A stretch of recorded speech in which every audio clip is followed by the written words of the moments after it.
నారాయణం నమస్కృత్య నరం చైవ నరోత్తమం దేవీం సరస్వతీం వ్యాసం తతో జయముదీరయేత్. హరి ఓం. పరమేశ్వర స్వరూపమైన సభకి నమస్కారం. నిన్నటి రోజు మీకు ప్రద్యుమ్నోపాఖ్యానమును గురించి వివరణ చేసి ఉన్నాను. ఒకానొక నాడు శ్రీకృష్ణ పరమాత్మ తన అంతఃపురంలో బలరాముడితో కలిసి కూర్చుని ఉండగా సత్రాజిత్తు ఆ ద్వారకా నగరానికి విజయం చేశాడు. ఆయనని చూసి ఆ ద్వారకా నగరంలో ఉండేటటువంటి గోపాలురందరూ కూడా భ్రమపడ్డారు, సూర్యనారాయణుడే నడిచి వస్తున్నాడు అని. ఎందుచేత అంటే ఎందరో మహర్షులు, తపశ్శాలులు, తేజోమూర్తులు, దేవతలు కృష్ణుడి యొక్క దర్శనానికి వస్తూ ఉండడం అక్కడ రివాజు. కాబట్టి సూర్యనారాయణుడే నడిచి వస్తున్నాడు అని వాళ్ళు అనుకున్నారు. అనుకుని పరుగు పరుగున వెళ్ళి కృష్ణ భగవానుడికి చెప్పారు, అయా ఇవాళ సూర్యుడే దిగి వచ్చాడు, భూమి మీద నడిచి వస్తున్నాడు. ఆయన్ని చూడ్డానికి మా రెండు కన్నులతో సరిపోవడం లేదు, అంతటి తేజోమూర్తి అయి ప్రకాశిస్తున్నాడు. ఆతపీ మండలీ మృత్యు పింగళ సర్వతాపన అని మహానుభావుడికి పేరు కదా ఆయనకి. అందుకని ఆ సూర్యనారాయణుడు వస్తున్నాడు అన్నారు. అంటే ఒక చిరునవ్వు నవ్వి కృష్ణ పరమాత్మ అన్నారు, ఆ వస్తున్నవాడు సూర్యనారాయణుడు కాదురా, నిజంగా సూర్యనారాయణుడే కిందకి దిగి వస్తే ఈ భూమండలం ఉంటుందా? సూర్యనారాయణుడంతటి ప్రత్యక్ష దైవం ఎక్కడా ఉండడండి. నిజంగా ఆయన మహాత్ముడు. నిజంగా మీరు అడిగినా అడగకపోయినా మాంసనేత్రముతో చూడడానికి వీలైనటువంటి ఈశ్వర స్వరూపం. నిజంగా భగవంతుని యొక్క తేజస్సు చూడాలి అంటే ఆ సూర్యనారాయణమూర్తి యందు చూడడంలో ఎంత ఆనందం ఉంటుందో. తెల్లవారుజామున నిజంగా సూర్యోదయం అయ్యే సమయంలో వచ్చేటటువంటి ఎర్రటి కాంతులు, ఆ అసౌ యోవ సర్పతి నీలగ్రీవో విలోహిత ఉపైనం గోపా అదృశన్ను దృశన్ను దహార్య అంటుంది రుద్రాధ్యాయం. ఏమీ తెలియనటువంటి అజ్ఞానులైనటువంటి గోపబాలురు నీటి కడవలు పట్టుకుని వెళ్ళేటటువంటి గోపకాంతలో కూడా పరబ్రహ్మమును దర్శిస్తున్నారు అంటుంది. ఆయన అంతటి వాడై ఉదయకాలమునందు లోకమునంతటినీ కూడా చైతన్యమును ప్రోధి చేసి మేల్కొల్పేటటువంటి స్వరూపమై కృతఘ్న, ఎవరైతే కృతఘ్నుడై ఉంటాడో కృతఘ్నఘ్నాయ దేవాయ జ్యోతిషాం పతయే నమః అంటారు ఆదిత్య హృదయంలో. ఆ సూర్యోదయం అయ్యేటప్పటికి లేవడం అనేటటువంటిది ప్రధాన బాధ్యతగా చెప్తారు. అందుకని అటువంటి సూర్యనారాయణమూర్తిని దేని చేత గుర్తిస్తాం అంటే భాష, ఆయన యొక్క ప్రకాశము చేత. అంతటి ప్రకాశమును చూసి మీరు పొరపాటు పడ్డారు. సత్రాజిత్ అనేటటువంటి రాజు సూర్యనారాయణమూర్తిని చేసినటువంటి ఆరాధనకి ప్రసన్నుడైనటువంటి పరమాత్మ ఆయనకి శమంతకమణి అనబడేటటువంటి మణిని బహూకరించాడు. ఆ శమంతకమణిని ధరించి సత్రాజిత్తు నడిచి వస్తుంటే సూర్యనారాయణుడే అని భ్రమపడ్డారు. అంటే మీరు ఆ మణి ఎంతటి దివ్య తేజస్సుతో ఉంటుందో ఆలోచించారు. ఆ మణికి ఒక ప్రత్యేకత ఉన్నది. సాధారణంగా మణులు అంటే ఏదో అలంకారప్రాయమై మెడలో వేసుకోవడానికి పనికొస్తాయేమో. కొన్ని మణులు విషం విరగడానికి కూడా పనికొస్తాయి. కొన్ని మణులు చంద్రుని యొక్క కిరణములు పడితే మరింత ప్రకాశిస్తాయి, చంద్రకాంత శిలల వంటివి, అలాగే సూర్యకాంత శిలలు. కానీ ఆశ్చర్యకరమైన విషయం ఏమిటంటే ఈ శమంతకమణికి ఒక విచిత్రమైన లక్షణం ఉంది. ఏమా లక్షణం అంటే ఎక్కడ శమంతకమణి ఉంటుందో అక్కడ దుర్భిక్షము రాదు, అక్కడ రోగములు రావు, అక్కడ ఉన్నటువంటి వాళ్ళకి ఏ విధమైనటువంటి మానసికమైనటువంటి పీడలు పొందకుండా ఉండగలరు దుర్భిక్షాది కారణముల చేత. అందుకని రోగములు రావు. ఇన్ని లక్షణములతో పాటుగా శమంతకమణికి ఒక శక్తి ఉంది. అది ప్రతిరోజు తెల్లవారేటప్పటికీ 8 బారువుల బంగారాన్ని పెడుతుంది. కాబట్టి ఎవరింట్లోనైనా శమంతకమణి 10 రోజులు ఉందనుకోండి, వాళ్ళ ఇంట్లో 80 బారువుల బంగారం వస్తుంది. సూర్యనారాయణమూర్తి అటువంటి మణిని సత్రాజిత్తుకు బహూకరించాడు. ఇప్పుడు ఆయన అటువంటి మణి ఆయన దగ్గర ఉంది అంటే లోకానికి అంతటికీ చాలా ఆశ్చర్యకరమైన విషయం కదా. అది పెట్టుకుని ఎక్కడికి వస్తున్నాడు, ఇది మీరు శమంతకోపాఖ్యానంలో గమనించవలసినటువంటి విషయం. ఇటువంటి మణులకన్నింటికీ కూడా మణి అయిన వాడెవడున్నాడో వారి దగ్గరికి వస్తున్నాడు. వస్తున్నవాడు ఏ బుద్ధితో వస్తున్నాడు, ఇది చాలా ప్రధానం. మణిని ధరించాడు, ధరించి కృష్ణ దర్శనానికి వస్తున్నాడు. ఈ వార్త ముందే కృష్ణుడికి చేరింది. వస్తున్నవాడు సత్రాజిత్తు అని తెలుసుకున్నాడు. ఈ స్యమంతకమణితో వచ్చాడు. వచ్చి కృష్ణ దర్శనం చేశాడు. చేస్తే భగవానుడు చెప్పేటటువంటి మాట మీద విశ్వాసం ఉండాలి. విశ్వాసము అత్యంత ప్రధానం. అందుకే మనకి ఏం చెప్తారంటే, ఏది ప్రమాణము, నేను సనాతన ధర్మమునందున్నాను అనడానికి ఏది ప్రమాణము అంటే, వేదమును నమ్మినవాడెవరో వాడు మాత్రమే సనాతన ధర్మమును నమ్మినవాడు. అందుకే మనకి వేదం విషయంలో ఒక మినహాయింపు ఉంది. వేదం మీకు వచ్చా రాదా ఇబ్బంది లేదు. ఏమంటే నాకు వేదం రాదు, అసలు నాకు వేదంలో ఒక మంత్రం తెలియదు, స్వరంతో పలకలేను, మరి అయితే నేను ఇంకా అయోగ్యుడనేనా, నేను సనాతన ధర్మంలో లేనట్టే. పెద్దలు అన్నారు, నువ్వేం బెంగపెట్టుకోకు. సనాతన ధర్మమునకున్న గొప్పతనం ఏమి అంటే, నీవు వేదము చదువుకోక్కర్లేదు, కానీ వేదమును చదువుకుని సుస్వరంతో పలకగలిగినటువంటి వేద పండితుడు కనపడ్డప్పుడు నువ్వు సాష్టాంగం చేసి నమస్కరించు. ఆ వేదము యొక్క ప్రమాణమును అంగీకరించాలి. అందుకే ధ్వజస్తంభానికి నమస్కరిస్తే కానీ దేవాలయంలోకి వెళ్ళకూడదు. ధ్వజస్తంభమే వేద ప్రమాణము. వేద ప్రమాణమును ఈశ్వరా నేను అంగీకరించాను, అది అంగీకరిస్తే మీరు లోపలికెడతారు. ఏ స్వామి ముందు ధ్వజస్తంభం ఉంటుందో ఆయనకి మాత్రమే ఉత్సవం చెయ్యాలి. అన్య దేవతలకి ఉత్సవం చెయ్యడానికి వీల్లేదు ఆలయంలో. ఎందుకో తెలుసా అండి, ధ్వజస్తంభం లేకుండా దేవతలకి ఆలయం ఉంటే ప్రధానమూర్తి పేరు మీద ఏ ఉత్సవం జరుగుతోందో అదే ఉత్సవం అంతే తప్ప మిగిలినటువంటి పరివార దేవతల యొక్క ఉత్సవాలు చేయడానికి వీల్లేదు. మీరు కావాలంటే చూడండి, వెంకటాచలంలో ఆదివరాహమూర్తి దేవాలయానికి ధ్వజస్తంభం ఉండదు. అందుకే ఆదివరాహమూర్తికి ప్రత్యేకమైనటువంటి ఉత్సవాలు ఉండవు. అలాగే వెంకటాచలంలో స్వామివారి ఆనంద నిలయం పక్కనే నరసింహస్వామికి గుడి ఉంది, యోగ నరసింహస్వామి. ఆయన అసలు ఆ మూర్తి ఎవరు చేశారో కూడా ఎవరికీ తెలియదు. ఎప్పుడో అనంతాళ్వార్ల టైంలో ఒకసారి దొరికింది ఆ మూర్తి. ఇలా కూర్చుని ఉంటారు ఆయన. ఆ కూర్చున్నటువంటి యోగ నరసింహమూర్తి యొక్క మూర్తిని తీసుకొచ్చి ప్రతిష్ఠ చేశారు, కానీ ధ్వజస్తంభం లేదు. అందుకే ప్రత్యేకంగా యోగ నరసింహస్వామికి ఉత్సవాలు ఉండవు. ఏ ఉత్సవం చేసినా ఆ ప్రధానమూర్తి అయినటువంటి ఏడుకొండలవాడి ఉత్సవం కిందే పరిగణన చేస్తారు. ఇప్పుడు రేపు మనం ఇక్కడ ఒక అభిషేకం చేశాం అనుకోండి, దాన్ని ఏం చెప్తామంటే, ఎంతటి మహాసంకల్పం చెప్పినా చివరికి తీసుకొచ్చి ఈ అయ్యప్ప స్వామి దేవాలయ ప్రాంగణమునందు అయ్యప్ప కన్నా అభిన్నుడైన కృష్ణుడికి అభిషేకం జరుగుతోంది అని మనస్సులో సంకల్పం చేస్తాం. అప్పుడు ఏమవుతుంది అంటే ఆయనకే జరిగినట్టు. ఇదొక చిత్రమైనటువంటి విషయం. కాబట్టి ఇప్పుడు వచ్చినటువంటి సత్రాజిత్తు అటువంటి శమంతకమణిని ధరించి వచ్చాడు. భగవంతుని మాట మీద విశ్వాసమే మనకి ప్రమాణము. అందుకే సనాతన ధర్మమునకి ఏది ప్రమాణము? వేదమే ప్రమాణము. వేదం ఎవరు చెప్పారు? వేదం ఎవ్వరూ రాయలేదు. వేదము అపౌరుషేయము. ఈశ్వరుడు మాట్లాడాడు. ఎవరితో మాట్లాడాడు? యోగ సమాధిలో ఉన్నటువంటి తపస్సమాధిలో ఉన్నటువంటి ఋషులకి చెవుల దగ్గర వినపడ్డాయి కొన్ని మాటలు, ఒక స్వరంతో వినపడ్డాయి. ఆ వినబడిన మాటలు ఏవి ఉన్నాయో వాళ్ళు దాన్ని మళ్ళీ అదే స్వరంతో తమ శిష్యులకి చెప్పారు. ఆ శిష్యులు మళ్ళీ స్వరంతో తమ శిష్యులకి చెప్పారు.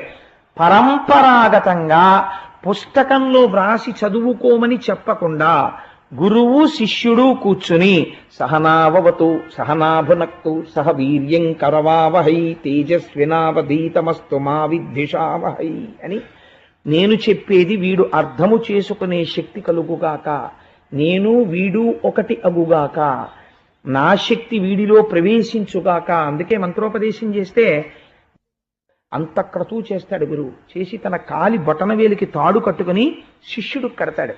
కట్టి ఏకోన్ముఖం చేస్తాడు. ఇద్దరి మధ్య ఒకే రకమైన అభిప్రాయం ఏర్పడ్డాక, నేను దీని యందు విశ్వాసముతో ఉంటాను అన్ని ప్రమాణములు చేశాక అప్పుడు గురువు ఉపదేశం చేస్తాడు మంత్రాన్ని.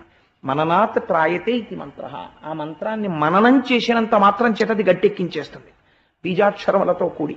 కాబట్టి ఈశ్వర వాక్కు మనకి ప్రమాణము. ఈశ్వరుడు ఒక మాట చెప్పాడు అనుకోండి, దాన్ని మనం ప్రమాణముగా స్వీకరిస్తాం. ఇంకా మన బుద్ధి మనం పెట్టక్కర్లేదు. ఇంటికి పెద్దవాడు తండ్రి చెప్తాడు, రే అలా చెయ్యకు అంటాడు. ఎందుకు చేయకూడదు అని కొడుకు అడిగాడు అనుకోండి, లాగి లెంపకే కొడతాడు. అదేంటంటే అలా అడిగినందుకే కొట్టేస్తారంతే. నీకు చెప్పక్కర్లేదు అన్నీని, తండ్రి గారు చెప్పాడు చేయడమే అంతే. నీకు తెలుస్తుంది తర్వాత అలా ఎందుకు చెప్పారో. నీకు ప్రతి విషయం చెప్పిన హృదయం ఇందుకు చెప్పబడినది అని ఏం చెప్పక్కర్లేదు. అందుకే వేదం చెప్తే రాజశాసనంలా చెప్తుంది. రాజశాసనంలా చెప్పినటువంటి వేదం అప్పటికి కొంచెం బాధగా ఉంటుంది. ఏమిటో ఇలా చెప్పింది, ఇది కుదురుతుందా, అలా ఎందుకు చెప్పాలి అని. అప్పుడు వంటింట్లోకి తీసుకెళ్ళి, నీ మొహం ఎక్సా, నీకేం తెలుసురా, నాన్నగారు చెప్పారంటే ఆయన అనుభవంతో చెప్పారు, ఆయన మాట విని ఎంతమంది బాగుపడ్డారో, ఆయన ఏం ఉత్తినే చెప్పరు, ఆయన చెప్పినట్టు చెయ్యి అని మళ్ళీ మిత్రవాక్యంలా అమ్మ చెప్తుంది లోపలికి తీసుకెళ్ళి. అది పురాణం. పురాణం మిత్రవాక్యం పలికినట్టు పలుకుతుంది. ఇంకా నీ చేయడమా వద్దా, ఇన్నేళ్ళు వచ్చినా ఇంకా మా నాన్నగారు నాకు చెప్పడం ఏమిటి అనుకుంటుంటే భార్య గదిలోకి తీసుకెళ్ళి, అబ్బబ్బా ఊరుకొందరు చిన్నప్పటి నుంచి పెంచి పెద్ద చేసి మీకోసం అహర్నిశలు తాపత్రయపడిపోతారే, పిచ్చైన మామయ్య గారు ఒక్క మాట అంటే అంత పొడి చేసుకుంటారేమిటి, ఇప్పుడేమిటి మీకు షష్ఠి పూర్తి అయిపోయినా కూడా మామయ్య గారు అలాగే చెప్పాలి, అలా చెప్పించుకుని తండ్రి ఉండడం ఎంత అదృష్టం అండి, మీరు వినాలి చక్కగాను, అది మీ భాగ్యం అనుకోవాలి. అంతేకాని మామయ్య గారు దెబ్బలాడారని బాధపడతారేమిటండి, ఎంత అదృష్టవంతులండి మీరు అంటుంది. ప్రియురాలు పలికినట్టు మాట్లాడుతుంది కావ్యం. ఇవన్నీ ఏవి మాట్లాడతాయి, తండ్రి మాటనే మాట్లాడతాయి. ఆ వేదాన్నే పురాణం మాట్లాడుతుంది, ఆ పురాణాన్నే కావ్యం మాట్లాడుతుంది. కాబట్టే పురాణవాక్యం వేదవాక్యానికి విరుద్ధంగా ఉండదు, కావ్యవాక్యం వేదవాక్యానికి విరుద్ధంగా ఉండదు. ఇవన్నీ ఎందులోకి పరివేశిస్తాయి, మళ్ళీ వెళ్ళి వేదంలోకి వెళ్ళిపోతాయి. కాబట్టి ఇప్పుడు వేదమును గురించే అక్కడ ఉన్న మాట, ఈశ్వరుడు మాట్లాడుతున్నాడు ఇప్పుడు ఒక మాట. ఇప్పుడు ఈశ్వరుడు ఏది మాట్లాడుతున్నాడో అది వేదం. ఆ మాట విన్నాడో ఉద్ధరింపబడతాడు, ఆయన మాట వినలేదో దెబ్బతింటాడు. ఇప్పుడు వచ్చాడు సత్రాజిత్తు లోపలికి, కృష్ణ పరమాత్మ నోరు విప్పి మాట్లాడుతున్నారు. ఆయనకి లేక కాదు, ఆయన చేత కాక కాదు, కేవలం తన మాయాశక్తి చేత ఎక్కడో ఆ మధురలో ఉండేటటువంటి కొన్ని లక్షల మంది ప్రజల్ని సముద్రంలో ద్వారకానగర నిర్మాణం చేసి జరాసంధుడికి దొరకకుండా ఒక్క ఆవు కూడా మరణించకుండా తీసుకొచ్చి ద్వారకానగరానికి చేర్చినటువంటి మహాపురుషుడికి సత్రాజిత్తు దగ్గర మణి అడిగితే తప్ప ఐశ్వర్యం ఉండదండి. ఆయన మాధవుడు, లక్ష్మీపతి, అనగా ఆదిలక్ష్మి అయిన రుక్మిణితోడా. ఆ లక్ష్మీదేవి ఆయన కోసం నడిచి వచ్చింది రుక్మిణిగా. ఆయన లక్ష్మీ భర్త. ఆయనకున్న ఐశ్వర్యంలో సత్రాజిత్తుకున్న ఐశ్వర్యం ఏ పాటి. కానీ ఈశ్వరవాక్యమునందు ఇంత దొరికేటప్పటికీ ఎలా ఉంటుందో చూడండి మనిషి ప్రవర్తన. అందుకే చెబితే మహానుభావుడు ఉపమానం చెప్పాలంటే రామకృష్ణ పరమహంసే చెప్పాలి. నేను తరచు చెప్తుంటాను ఈ విషయాన్ని. ఎవరో వెళ్ళిపోతుంటే జేబుకి కన్నం ఉన్నవాడు ఒకడు వెళ్ళిపోతున్నాడు. ఆ జేబుకున్నటువంటి కన్నంలోంచి ఓ రూపాయి కాసు కింద పడి దొల్లి అది ఓ కప్పు ఉన్న కన్నం దగ్గర పడింది. ఆ కప్పు ఆ కన్నంలోకి ఆ రూపాయి తీసుకొని అటు ఇటు చూసింది. అంతే, దానికి అహంకారం వచ్చేసింది. అటుగా రాజుగారు పట్టపట ఏనుగు మీద ఎక్కి వస్తున్నారు. ఈ చేత్తో రూపాయి ఎట్టుకుంది, రూపాయి ఉంది నా దగ్గర అని ఈ కాలు ఎత్తింది. బుద్ధి లేదు, నేనుంటే నా మీదగా నడిచొస్తాను, పో పక్కకంది. ఏనుగు వింటుందా, తొక్కేసింది. కప్ప చేతిలో రూపాయి పెడితే ఏనుగు మీద కాలెత్తిందన్నారు రామకృష్ణ పరమహంస. యుక్తాయుక్త విచక్షణ మరిచిపోతాడు మనిషి. ఎందుకు చెప్పాడు అన్న ఆలోచన ఉండదు. ఇంకా కన్ను కప్పేస్తుంది. ఎవరో ఉంటారు మహాత్ములు, ఐశ్వర్యవంతులై కూడా వినయంతో ఉండగలిగిన వారు కొద్దిమందే ఉంటారు. వాళ్ళకి ఈశ్వరానుగ్రహం సర్వకాలముల యందు ఉంటుంది. కాబట్టి ఆయన్ని చూసి అన్నాడు, ఈ మణి నువ్వు ఉగ్రసేనుడికి ఇచ్చేస్తే బాగుంటుందయ్యా అంటే, మహారాజు ఆ గోపబాలురందరికీ కూడా ఆయన రాజు. మహారాజు వారికి ఇస్తే కొన్ని ప్రయోజనాలు ఉంటాయి. ఒకటి, రాజ్యమునందు ఏ విధమైనటువంటి అరిష్టము ప్రబలదు. ఇది ప్రజలందరికీ ఉపయోగపడుతుంది. నీ ఒక్కడి దగ్గర ఉండడం వల్ల నీకు కొంత ఇబ్బంది కలిగిస్తుందేమో అన్న భావనతో ఈ శమంతకమణిని ప్రభువుకి బహూకరించు అని కృష్ణ పరమాత్మ అన్నారు. అనగానే ఆ వచ్చినటువంటి సత్రాజిత్తు మనస్సులో ఒక ఆలోచన బయలుదేరింది. అమ్మని యాదవ విభునకు ఇమ్మని హరి అడుగా అతడీక ధనీచ్చం పొమ్మని పలికెను చక్రికి ఇమ్మని ఈకున్న మీద నేమౌనంచున్. ఏం ఆశ్చర్యమో చూడండి. చిన్న పద్యంలో అవతలవాడిలో ఉన్న భావాలన్నీ పెట్టేశారు పోతన గారు. అమ్మని యాదవ విభునకు ఇమ్మని హరియడుగా, ఆ మణి యాదవ విభుడికి రాజుకి ఇవ్వవయా అని కృష్ణుడు అడిగితే, ఆతడీక ధనీచ్చన్ పొమ్మని పలికెను. ధనీచ్ఛ చేత, ఏ కారణము చేత ఇయ్యలేదు. ఇది చాలా ప్రధానమైన మాట. మణిని ఇవ్వకపోవడానికి కారణమేమి? ఆ మణి అందంగా ఉంది నేను వేసుకుందామని కాదు, రోజు పెట్టేటటువంటి 8 బారువుల బంగారం పోతుంది మణిచ్చేస్తే. అందుకని ఆతడీక ధనేచ్చన్ పొమ్మని పలికెను, నేను ఇవ్వనయా, చక్రికి ఇమ్మని ఈకున్న మీద నేమౌనంచున్.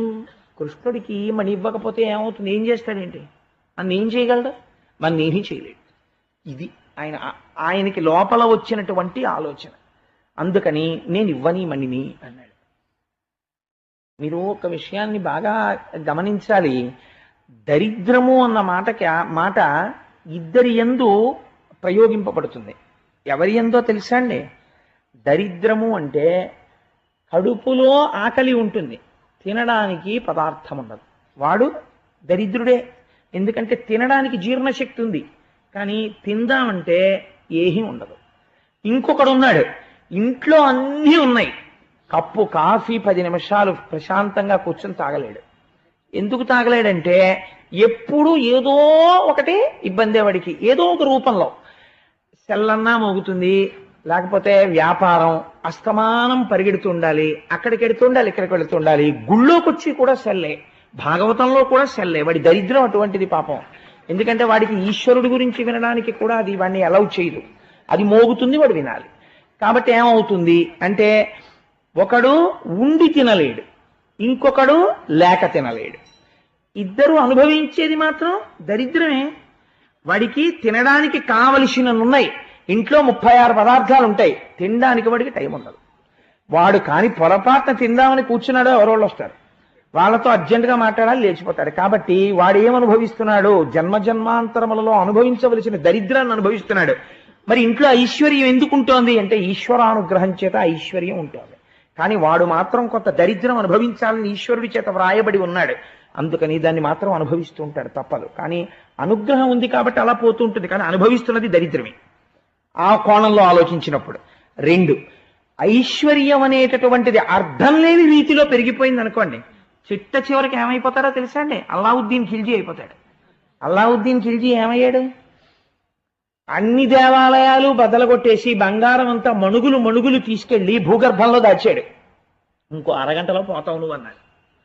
ఆ భూగర్భంలోకి వెళ్ళి బంగారు కాసులన్నీ కౌగిలించుకుని గడియారం వంక చూడను దొల్లను ఏడ్వనం 29వ నిమిషం అయిపోయిన తర్వాత నాలుక బయట పెట్టి 2 పళ్ళ మధ్యలో కరిచేసుకుని చచ్చిపోయాడు రక్తం కారుతూ. ఐశ్వర్యం ఏమైపోతుందో అని. ఏమవుతుంది చివరికి? తను పట్టుకెళ్ళేది అర్ధనా పట్టుకెళ్ళడు. ఆఖరికి ఎంత సంపాదించినా ఒక సైనుగుడ్డ తీసుకొచ్చి పైన కప్పి కట్టెల మీద పెట్టేటప్పుడు తీసి పక్కన పారేస్తే రుద్రభూమిలో చాకలుంటాడు పట్టుకోవడానికి, వాడు తీసుకెళ్ళిపోతాడు. ఎలా అమ్మ కడుపులోంచి వచ్చాడో అలా వెళ్ళిపోతాడు. ఈ మధ్యలో పెద్ద అల్లరి. కానీ ఐశ్వర్యం అధికమైపోయింది అనుకోండి, దానిలోంచి వచ్చేటటువంటి ప్రమాదములు కొన్ని చెప్పింది శాస్త్రం. రామాయణంలో రావణాసురుడి విషయంలో ఇవి చర్చకు వస్తాయి. ఏమిటో తెలుసా అండి? మొట్టమొదటిది ఏది? అభద్రతాభావము. ఎందువల్ల అంటే భయం. ఏమైపోతుందో, ఇదంతా ఏమైపోతుందో, ఎవడికి తెలిసిపోతుందో, ఏం చేస్తాడో, నన్నేమడుగుతాడో, ఎవడు ఎందుకు వస్తున్నాడో, ఎప్పుడూ భయమే. ఒకటి అభద్రత. 2 నిష్కారణంగా వాడికి విపరీతం అయిపోయింది అనుకోండి ఐశ్వర్యం. అయిపోవడమే కాదు, తెల్లారేటప్పటికి తెలిసిపోతుంది వాడి అకౌంట్ అందరికీ. వాడు తప్ప అకౌంట్ కూడా చెప్పలేడు. ఊరుకుందరో మీ 6 అయిపోయింది కదా 8 బారులు పెట్టేసి ఉంటుంది అంటాడు. లేదండి నా దగ్గర ఏమీ అనడానికి కూడా లేదు. ఊరుకోండి 8 బారులు పెట్టేసి ఉంటుంది కదండి శమంతకమని, ఇంత మొక్క ఇవ్వడానికి పెద్ద మీకు ఇది అయిపోయిందిట అంటాడు. కాబట్టి ఏమైపోతుంది? లోక నిందకి గురైపోతాడు. రావణాసురుడు నిందపడ్డానికి అదో కారణం, అధిక ఐశ్వర్యం. ఇన్ని నువ్వు తట్టుకోలేవురా, రోజుకు 8 బారువులు పెట్టేస్తోంది, అది నీకు ప్రమాదం తీసుకొస్తుంది. అంత ఐశ్వర్యంలో కొంత భాగం ఈశ్వరార్చన వైపుకి నడవలేదనుకోండి, ఇది బరువై పావై కూర్చుంటుంది ఇంట్లో. పగయగల్గనేని పామున్న ఇంటిలో ఉన్నయట్లుగాక ఎట్టులుండు అంటాడు మహాభారతంలో నన్నయ్య గారు. పాము టీవీ చూస్తుంటే హాల్లో కనపడింది అనుకోండి, కాసేపటికి పాము బెడ్రూమ్లో వెళ్ళిపోయింది అనుకోండి, అమ్మాయి గొడవ వదిలిపోయిందండి, ఇంకా మా ఇంట్లో ఇప్పుడు హాల్లో లేదు బెడ్రూమ్లో పోయింది కదా. పాముని హాల్లో టీవీ చూస్తే మీరు కూర్చుంటారా? పాము ఉంది బెడ్రూమ్లో. కాబట్టి ఇంట్లో ఏ గదిలో ఉన్నా భయమే పాము ఉన్నప్పుడు. ఐశ్వర్యం ఎక్కువైపోయింది అనుకోండి, ఇల్లంతా అభద్రతే. మెయిన్ గేట్ దగ్గర నుంచి ఎవడొచ్చినా ఆగది వేపే బెంగ. వీడికి తెలిసిపోలేదు కదా. అందుకని ఉదారుడై పరమేశ్వరుడు ఒక మాట అన్నాడు, వద్దురా అంత బరువు నువ్వు మోసుకోలేవు, నీకు కనపడని ఐశ్వర్యం ఒకటి ఇస్తాడు ఇప్పుడు ఈశ్వరుడు. ఏమిటది? ఈశ్వరానుగ్రహం నీ ఎందుకు ప్రసరిస్తుంది. ఈశ్వరానుగ్రహం ప్రసరిస్తే నీకు బ్యాంకులో ఉంటే ఏటీఎం కార్డు కొడితే 15,000 కన్నా ఇవ్వదు, ₹1,00,00,000 ఉన్నా కూడా. ఈశ్వరానుగ్రహం ఉందనుకోండి, ఒక భక్తుడు తాను కోరుకుని ఒక విషయాన్ని బయటికి వస్తే ఈశ్వరానుగ్రహం కలిగిందా ఎక్కడున్నా సరే పొందుతాడు. ఈశ్వరుడు నొసటన అలా పొందుతాడు. వాడికి ఉన్నటువంటి భక్తి అటువంటిది, వెంటపడి ఉంటాడు పరమేశ్వరుడు. వాడికి అలా రాసిస్తాడంటే ఎన్ని కథలు ఉన్నాయండి. నేనేం అబద్ధాలు చెప్పట్లేదు. మీరు నాకు ఆయన పేరు జ్ఞాపకం లేదు, కానీ ఒక ఆయన అయితే కటిక దరిద్రుడు. మగపిల్లి వారి దగ్గరికి వెళ్ళి అడిగాడు, అలా మాకేం వద్దులేవా బాబు, నీ పిల్లని చాలన్నారు వాళ్ళు. అలా కాదండి, మీకు అలా అంటే నేను ఒప్పుకొని, మీకు ఏమేం కావాలో లిస్ట్ చెప్పండి, నేను రాసుకుంటానన్నాడు. వాళ్ళకి ఒళ్ళు మండి 4 డబల్ కాట్లు, 8 పరుపులు, 5 బీరువాలు, 6 ఫ్రిడ్జ్లు అన్నీ చెప్పారు. అన్నీ రాసేసుకుని ఇవి ఎప్పటికి పంపించమంటారని అడిగాడు. ఈయన పెట్టుకున్నది ఓ గోచి. ఎప్పటికి పంపించమంటారని అడిగాడు. అడిగితే వాళ్ళు చూసి అన్నారు, అసలు వీడి సంగతి ఏమిటో చూద్దామని. పెళ్లికి ఓ రోజు ముందు ఇవన్నీ వచ్చాక మేము ఇంట్లో పెట్టేసుకుని మేము బయలుదేరి వస్తామన్నారు. అలాగే నేను ఇంటికి వచ్చి వాళ్ళ ఆవిడ ఏం వద్దు అంటారు, ఏమిటది? అందుకని నేను వాళ్ళని అడిగి రాయించుకొచ్చాను లిస్ట్, ఇదిగో అని చూపించాడు. పిల్లల్ని నీ మొహం ఎచ్చా, వాళ్ళు వద్దంటే వచ్చేకి ఎందుకురా ఈ లిస్ట్ అంతా నువ్వు ఇస్తావా అని అడిగాను. ఇస్తాను అన్నాడు. ఎక్కడి నుంచి ఇస్తావని అడిగాను. ఎక్కడి నుంచి ఇస్తాయంటే, ఐశ్వర్యాలకి ఆలవాలమైన వాడు కృష్ణుడు నా స్వామి, నాదేం పూచి, ఆయన ఇవ్వడేంటి, ఆయన్ని నమ్ముకున్నవాడిని ఆయనే ఇచ్చుకుంటాడు, ఇది పట్టుకెళ్ళి కృష్ణుడు కాళ్ళ దగ్గర పెడతానన్నాడు. ఓరి నీ మొహం ఎట్స దీనికి రాయించుకొచ్చావా అంది ఆవిడ. పట్టుకెళ్ళి కృష్ణుడి కాళ్ళ దగ్గర పెట్టి రోజు ఇంటికి వస్తుండేవాడు. దగ్గరికి వచ్చేస్తోంది, వాళ్ళు కనిపెడుతున్నారు, వెళ్ళాడా రాజమండ్రి విజయవాడ వెళ్ళాడా, ఏమన్నా తెప్పిస్తున్నాడా, ఏమీ లేదు. ఆ పెళ్లికి వాళ్ళు పంపించాల్సినటువంటి రోజు రానే వచ్చింది. భార్య అడిగింది, ఏమయ్యా ఏది పంపిస్తానన్నావు కదా, కృష్ణుడు పంపిస్తానన్నాడు. నేను ఏం చెప్పాను, పంపిస్తాడని చెప్పానా లేదా? పంపుతాడు, ఇవ్వాలి కదా, వెళ్ళాలి, వెళ్తాయి, ఎందుకంత కంగారు పడతావు అని గుళ్ళోకి పోయి హాయిగా పరవశించి స్తోత్రం చేసుకుంటున్నాడు. మగపిల్లి వారింటికి బళ్ళు వెళ్ళిపోయి వాళ్ళు ఏమడిగారో దానికన్నా ఒక్కొక్క వస్తువు ఎక్కువ ఇంట్లో దింపేశారు. వాళ్ళు ముక్కున వేలేసుకున్నారు. యథార్థంగా జరిగింది ఒక మహాభక్తుడి విషయంలో. చూసిందండి, చెప్పండి, మీరు సంపాదించిన ఐశ్వర్యం మిమ్మల్ని కాపాడుతుందా, ఈశ్వరానుగ్రహం మిమ్మల్ని కాపాడుతుందా? కోట్లు మీ పక్క నుండి ఈశ్వరానుగ్రహం ఒక్క పిసరిలా పక్కకి జరిగిందనుకోండి, సముద్రం ముంచెత్తినట్టు ముంచెత్తేస్తుంది అంతేవండి ఉపద్రవం. ఈశ్వరానుగ్రహం ఇంత పిసరిలా కలిసిందనుకోండి, ఎంతటి ప్రమాదమో కూడా వాడిని ఏమీ చేయదు, తప్పుకుంటుంది. ఈశ్వరానుగ్రహం అన్నది అంత ప్రధానం. ఇన్ని పాలు దాని దగ్గర కూర్చుని మంత్రాల మీద మంత్రాలు చదివి, స్తోత్రాల మీద స్తోత్రాలు చదివి, తోడుకో అంటే తోడుకుంటుందా?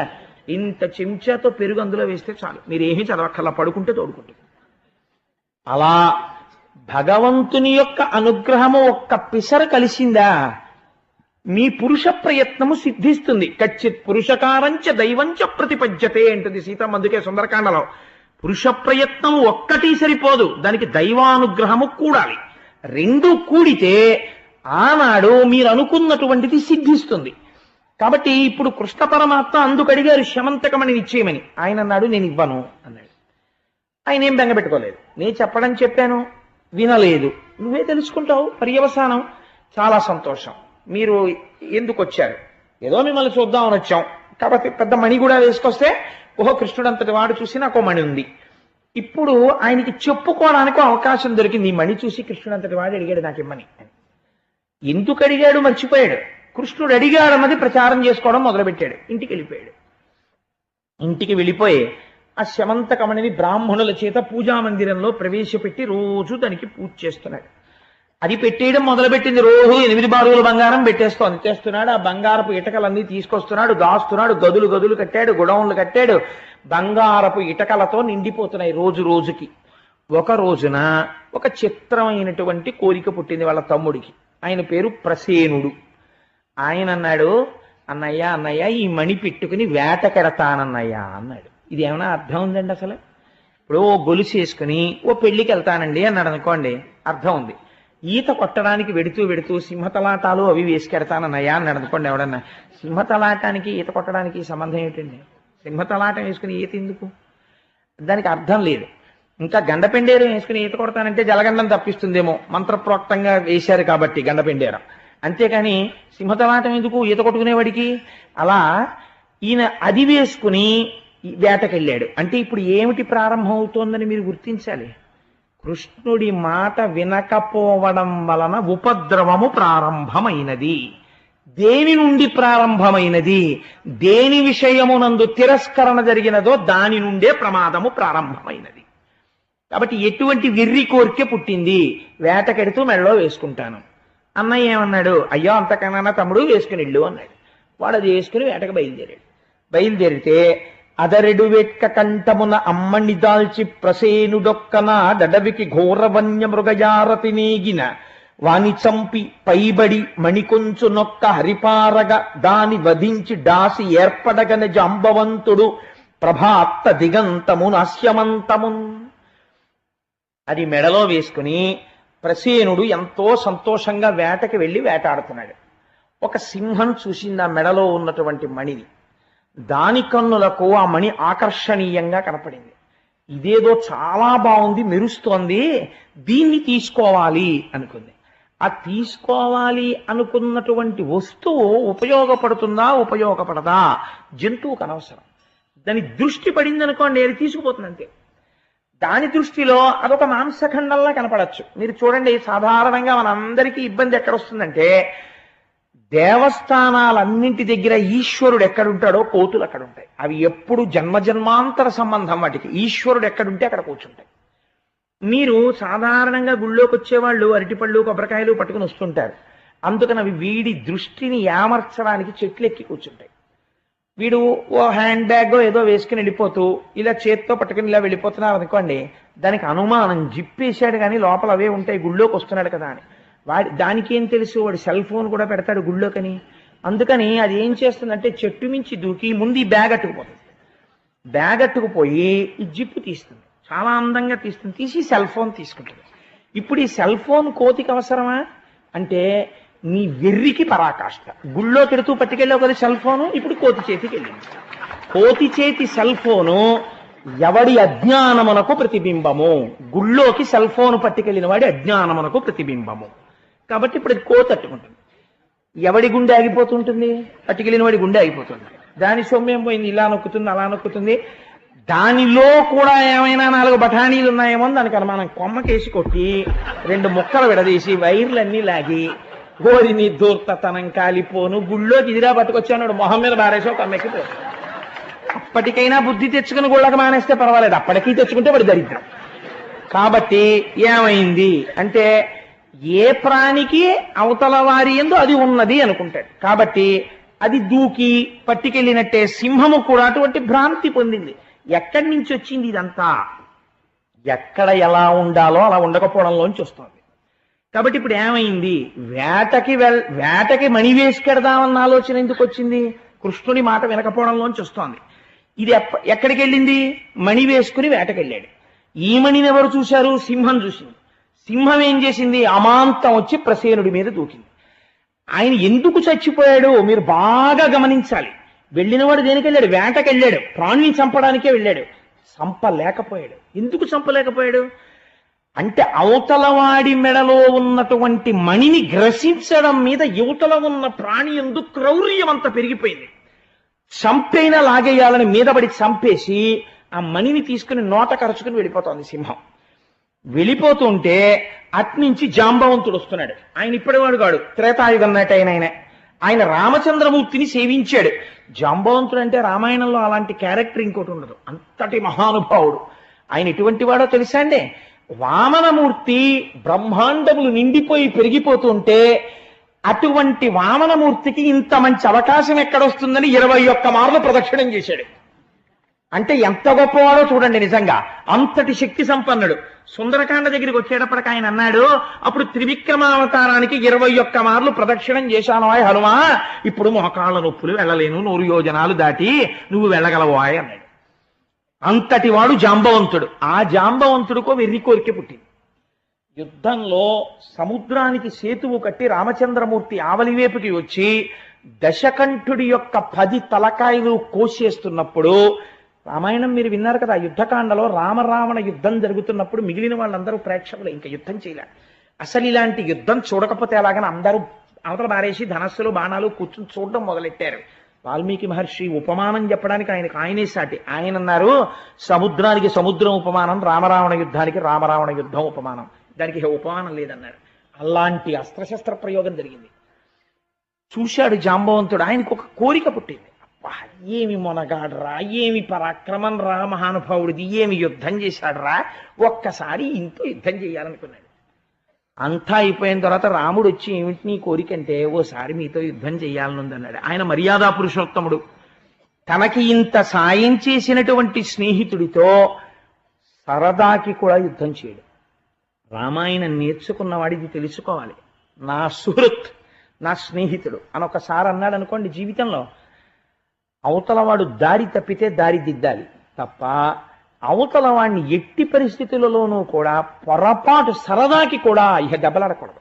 ఒకసారి స్నేహితుడు నువ్వు అంగీకరిస్తే విడిచిపెట్టేస్తే కొంతకాలం నీతో దూరంగా ఉండడం వల్ల ఆయన మార్గం మళ్ళీ తెలుసుకుని నిన్ను చేరుతాడు తప్ప సరదాకి కూడా ఆయనతో దెబ్బలాడను ఇవాళ అని అనరాదు. నువ్వు అంత నిగ్రహంతో ఉండాలి. మర్యాదా పురుషోత్తముడైన రాముడు నేర్పాడు. కాబట్టి జాంబవంతుడు అన్నాడు, నువ్వు అడిగినా ఈ జన్మలో నీకు ఆ కోరిక తీరదు, నేను ఈ అవతారంలో ఉండగా నీకు ఆ కోరిక తీరదు, వచ్చే అవతారంలో నేను శ్రీకృష్ణుడిగా వస్తాను, అప్పుడు నీకు ఇటువంటి కోరిక తీరుతుంది అన్నాడు. ఆ రాముడు కృష్ణుడు అన్నవి రెండు పదార్థముల అంటే నాకు ఇక్కడ ఒక విషయం చెప్పాలనిపిస్తుంది.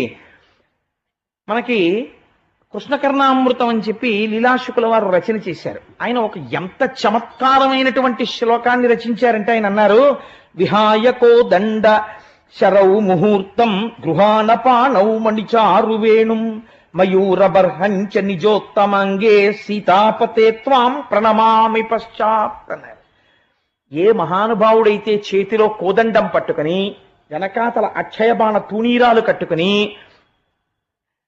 ఆ తర్వాత నెమలి పింఛం పెట్టుకుని చేతిలో వేణువు పట్టుకుని ఎన్నో యుద్ధాలు చేశాడు కృష్ణ పరమాత్మ.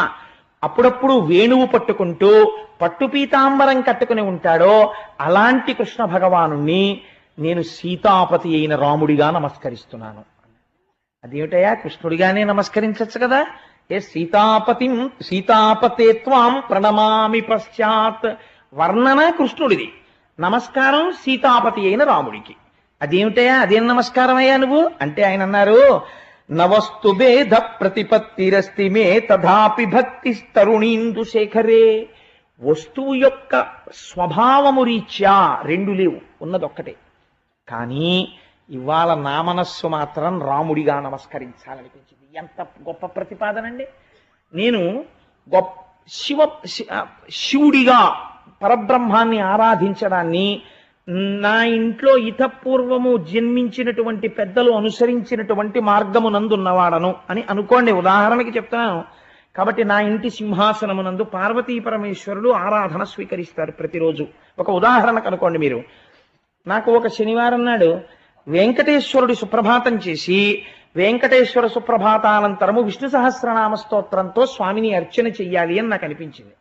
అప్పుడు వెంటనే నేను పూజకు కూర్చుని నా మనస్సు చంపేసుకుని, నేను ఏమో అదేంటి శైవుల్లో పుట్టాను, నేనేమో పార్వతీ పరమేశ్వరులకి మా నాన్నగారు పూజ చేశారు, తాతగారు పూజ చేశారు, నేనేమో ఇవాళ విష్ణు సహస్రనామ స్తోత్రం చదివితే, ఆరి ధూర్తుడా నీకు విష్ణు సహస్రం కావలసి వచ్చిందిరా, నీకు రోజు ఓం నిధనపతయే నమః ఓం నిధనపతాంతికాయ నమః అనేవాడివి, శనివారం వచ్చేటప్పటికి నీకేమో వెంకటేశ్వర స్వామి కావలసి వచ్చాడా, ఉండు నీ పని చెప్తానంటాడేమో పరమేశ్వరుడని చదవలేక విష్ణు సహస్రనామం అయ్యో ఏమనుకుంటాడో అని ఆ శివాష్టోత్తరమే చదువుకుని ఈనోడు తినేస్తున్నాడు నన్ను ఎదురుకుంటాను, చదువుకోనివాడు, ఎక్కడికి వెడదామన్నా ఇంట్లో ఆ శివుడు ఫోటో లేను, ఎక్కడ చదువుదామన్నా ఏమనుకుంటాడో భయమేను అని నువ్వు అంతా ఏం బెంగ పెట్టుకోక్కర్లేదు.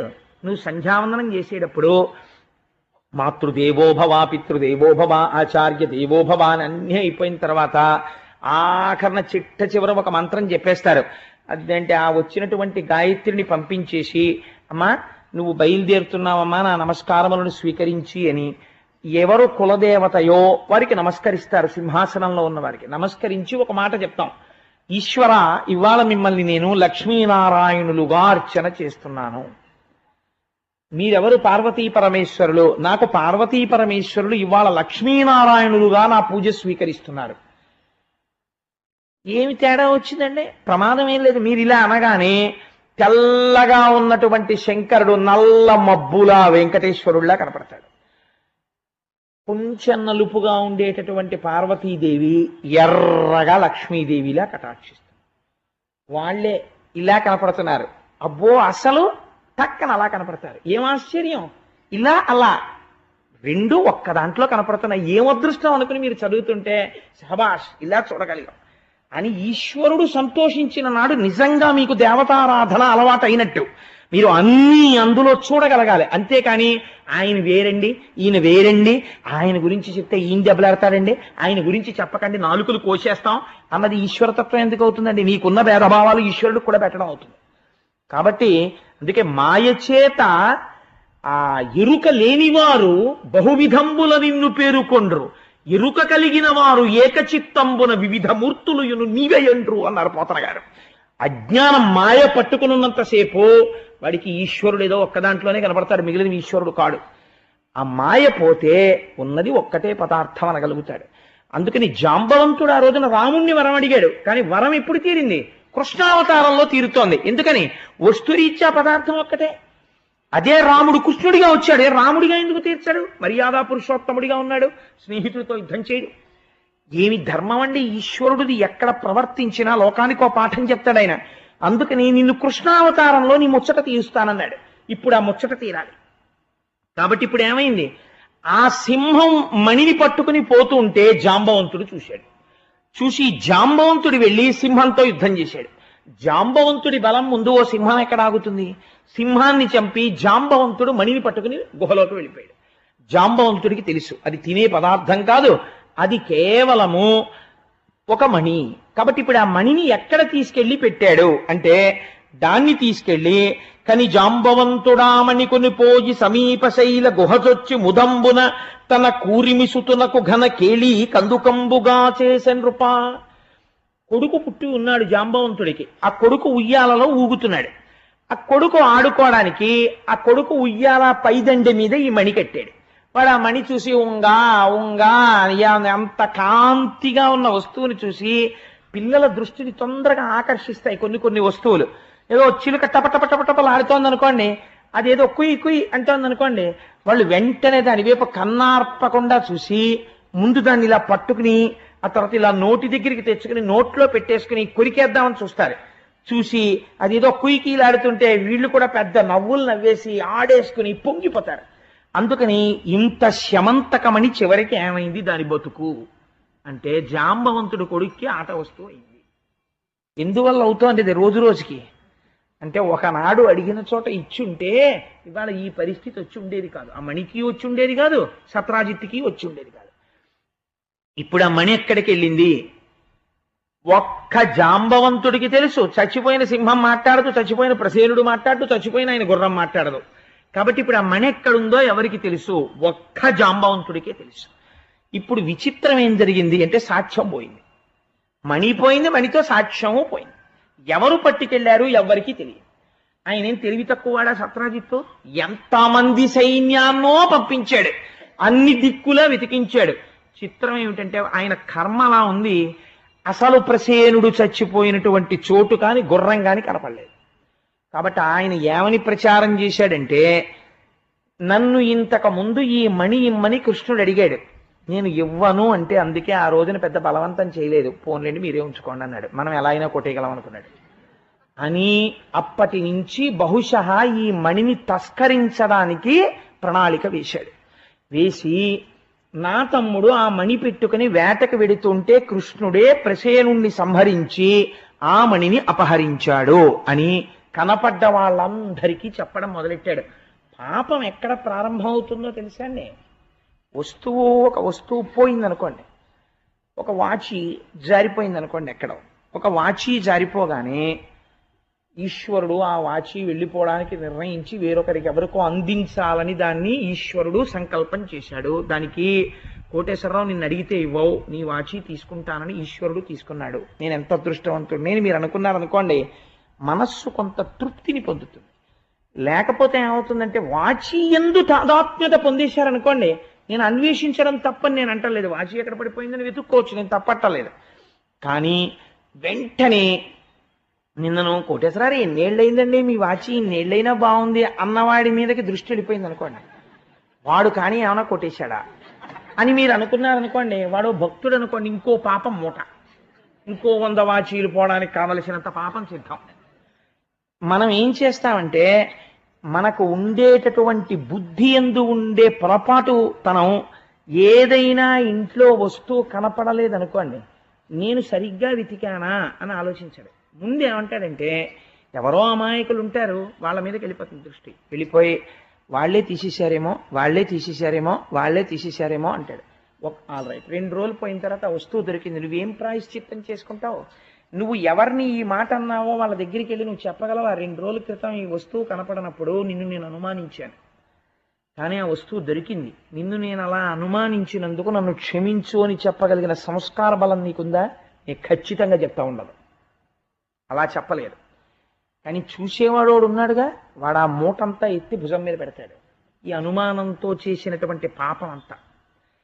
కాబట్టి ఏమవుతుంది అంటే ఇప్పుడు వెళ్ళి ఈ మణిలోంచి ఎన్ని పాపాలు పెరుగుతున్నాయో చూడండి. ఇప్పుడు ఎవరి వైపు చూపించాడు? కృష్ణుడి వైపు చూపించాడు. ఈశ్వర నింద మొదలెట్టాడు, భగవంతుడికి చౌర్యాన్ని అంటగట్టాడు. అసలు ఎవరిచ్చారు అది? సూర్యనారాయణుడు ఇచ్చాడు. సూర్యనారాయణుడు ఎవరు? కృష్ణనారాయణుడే. ఆయన ఈయన ఒకటే. ఆయన ఇచ్చింది ఆయన తీసుకున్నాడు అనుకోండి, దొంగతనం ఎందుకు అవుతుందండి? నువ్వు కొన్నాళ్ళు ఉంచుకోవా, ఆయన ఇచ్చాడు తీసేసుకున్నాడు, దొంగతనం అవుతుంది? అది అవదసలు. కానీ కృష్ణుడి యందు నేరారోపణ చేశాడు, కృష్ణుడే దొంగిలించాడు, కొత్త పాపం బయలుదేరింది. ఇప్పుడు ఈ కొత్త పాపం బయలుదేరితే కృష్ణుడు తన మీద వచ్చినటువంటి అపనింద పోగొట్టుకోవాలి అనుకున్నాడు. ఈ అపనింద పాపుకోవడం కోసమని ఆయన ప్రయత్నం ప్రారంభం చేశాడు. ప్రారంభం చేసి అసలు ఎవరు వేసుకెళ్లారు రామణి అని అడిగాడు. అదిగోనండి ఆయన పట్టుకెళ్ళాట, ఆ ప్రసేనుడు వేసుకెళ్ళాడు. సరే పదండి అడవిలోకి. తన బంధుమిత్రాదులందరినీ తీసుకుని బయలుదేరాడు. ఎందుకంటే ముందు వాళ్ళు నమ్మాలి, అందుకని బంధుమిత్రులందరితో కలిసి బయలుదేరాడు. ఇదో దురలవాటు ఉంటుంది ప్రపంచంలో.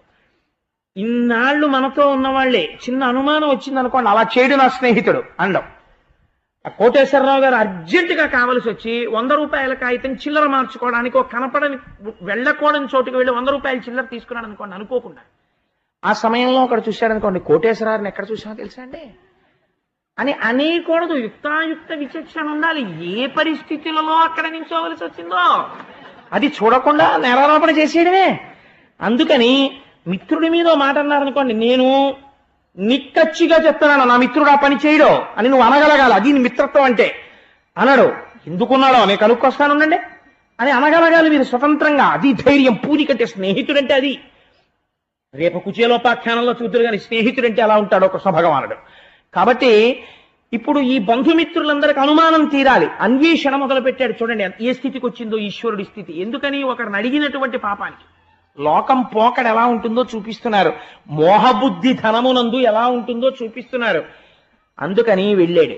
వెళ్ళి వెతుకుతున్నాడు. అక్కడ ప్రసేనుడి యొక్క గుర్రము ఆయన కళేబరము కనపడ్డాయి, మణి లేదు. కాబట్టి ప్రసేనుడి గుర్రాన్ని ప్రసేనుణ్ణి ఎవరో చంపుండాలి. ఎవరు చంపుంటారు? మళ్ళీ సాక్ష్యం కోసం వెతికారు. సింహం యొక్క అడుగు జాడలు కనపడ్డాయి. అయితే సింహం చంపింది. ఈ సింహం ఎటు వెళ్ళింది? సింహం అడుగు జాడలు వెళ్ళిన వైపుకి వెళ్ళారు. ఇప్పుడు సింహం అడుగు జాడల దగ్గర ఒక భల్లూకము యొక్క అడుగు జాడలు కనబడ్డాయి. అంటే ఈ సింహాన్ని ఒక భల్లూకం చంపింది. ఈ భల్లూకం ఎటు వెళ్ళింది? ఆ భల్లూకం ఉన్న వైపుకి వెళ్ళారు. వెడితే అది ఒక పర్వత గుహలోకి వెళ్ళిపోయాయి అడుగు జాడలు. ఇప్పుడు ఆ భల్లూకం ఎక్కడుంది? పర్వత గుహలో ఉంది. ఎవరా భల్లూకం? సింహాన్ని చంపిన భల్లూకం. కాబట్టి ఎవరు పడితే వాళ్ళు లోపలికి వెడతారు ఏమిటండి? మీరు వెళ్ళండి అంటారు. కొంచెం బలంగా ఉండేవాడిని ఏమంటారంటే, మీరు వెళ్ళండి మేస్టార్, మేము బయట ఉంటాం, ఇక్కడే ఉంటాం, ఎక్కడికి వెళ్ళిపోండి, మేము ఇక్కడ ఉంటాం, మీరు వెళ్ళి పని చేసుకొచ్చేయండి, మనం కలిసి వెళ్ళిపోదాం, మేము ఎక్కడికి వెళ్ళాం మీరు వచ్చేవరకు అంటారు. మీరు చాలా మందిని అక్కడే మీరు ఎంత స్నేహం చెయ్యొచ్చో తెలిసిపోతుంది. ఏం పర్వాలేదో, నేనున్నాను, కష్టం వచ్చినప్పుడు కాకపోతే ఎందుకో, friend in need is a friend in deed, నేనున్నానన్నవాడు బంధువు. అంతేకాని వాడు కష్టంలో ఉన్నప్పుడు వీడికి సంతోషం సంకలు కొట్టుకుని ఇంట్లో చెప్పుకుంటాడు. వాడు ఇవాళ వృద్ధిలోకి వస్తే వాడికి ఏడుపు, తలుచుకుని ఏడుస్తుంటాడు. వాడు బంధువు ఏమిటంటే రాబంధువు. వాడు అందుకే పనికొస్తాడంతే, ఇంకొక దానికి పనికిరాడు, దేహబంధువుగా వాడు. కాబట్టి అలాంటి బంధుత్వాలు ఎలా ఉంటాయో చూపిస్తున్నారు ఆ ఆఖ్యానంలో. వీళ్ళందరూ గుహ బయట ఉంటా ఉన్నారు. మీరు వెళ్ళి చూసిరండి అన్నారు. చూసిరండి అంటే ఏంటి? మీ మీద ఆపద ఎవరిది పని? మీది. మీ మీద వచ్చింది నింద, మా మీద వచ్చింది ఏమిటి? మేము ఎత్తుకుపోయామన్నారా? మీరు ఎత్తుకుపోయారన్నారు. ఇక్కడ వరకు అంటే ఏదో వచ్చాం మీతో పాటు, కాస్త కాఫీయో టిఫినో తింటూ ఏది దొరికితే తింటూ వచ్చాం. ఇంకా ఈ భల్లూకం ఇందులోకి వెళ్ళిందని తెలిసింది. గుహ ఇది, గబుక్కుని కొట్టేస్తే అది ఏమోలో కూర్చుని చీకట్లోను. నింద మీది కాబట్టి అయ్యా మీరు వెళ్ళండి అని నోరు విప్పి చెప్పరు. అదో గమ్మత్తు. మీరు వెళ్ళండి మేము బయట ఉంటాం అంటారు. అంటే ఏడు దాని ఉద్దేశం, ఎవడి మీద నింద ఉందో వాడు వెళ్ళాలని. అందుకు సిద్ధపడ్డాడు. ఒక్క మణిలోంచి లోకంలో ఎన్ని రకాలైనటువంటి శీల ప్రవృత్తి కలిగిన వాళ్ళు ఉంటారో స్వామివారు ఫిల్టర్ చేస్తున్నారు లోకానికి. ఇన్ని పాఠాలు చూపించేస్తున్నాడో చూడండి.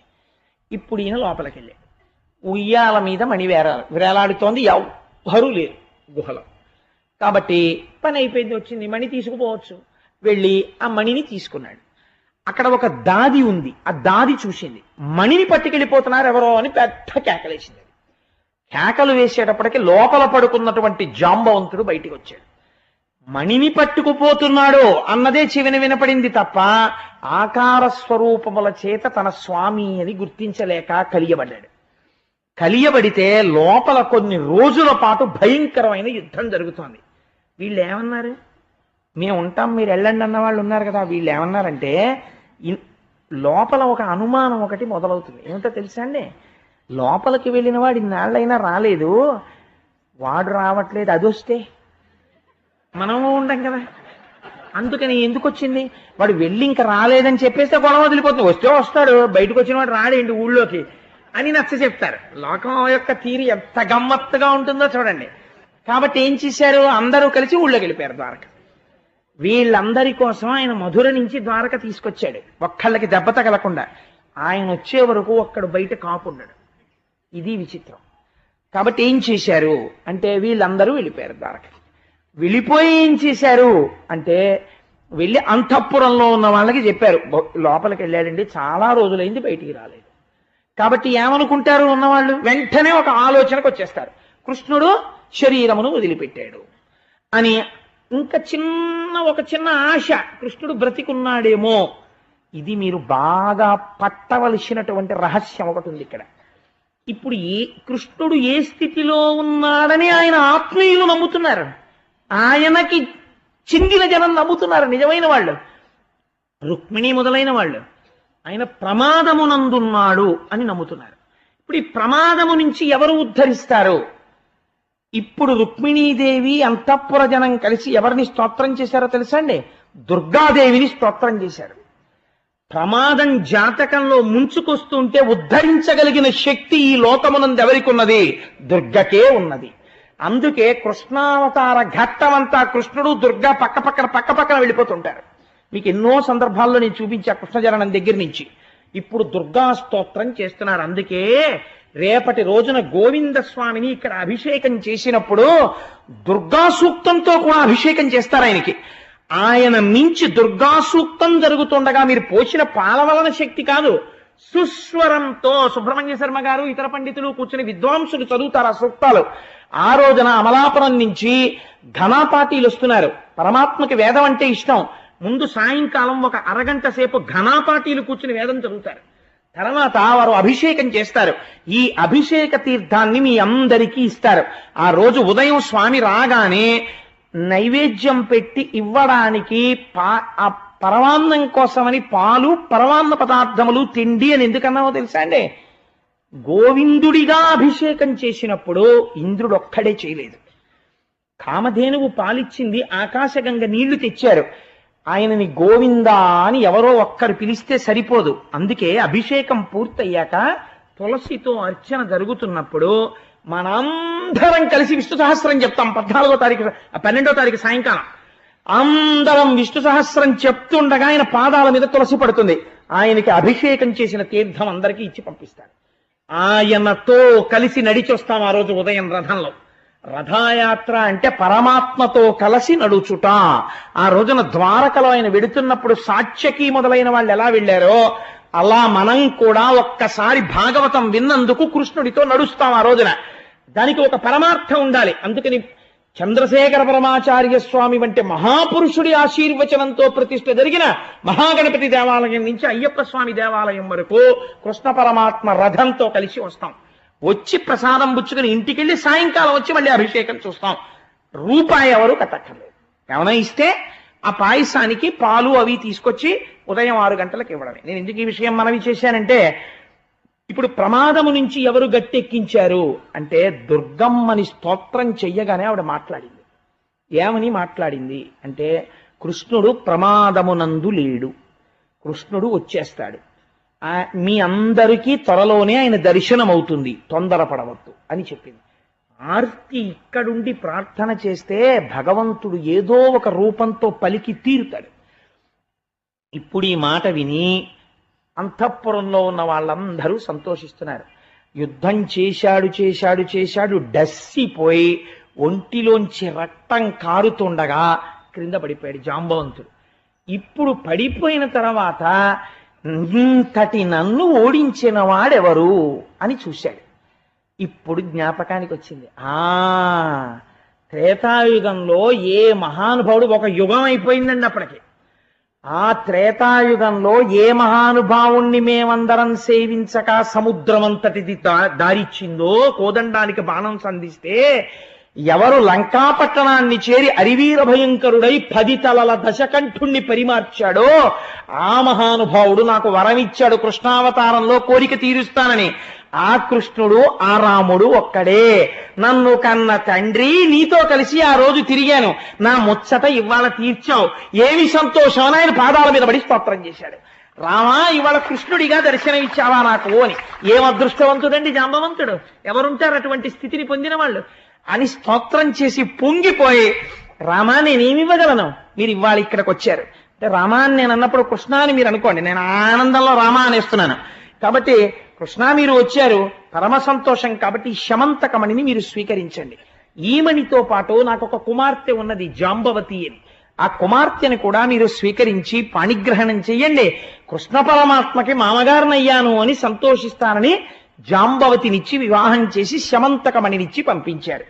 పంపిస్తే ఇప్పుడు ఒక మణి కోసం వెళ్ళిన వాడు 2 మణులతో తిరిగి వచ్చాడు. ఒకరు కన్యామణి, ఒకరు శమంతకమణి, రెండూ పట్టుకుని ఇంటికి వచ్చాడు.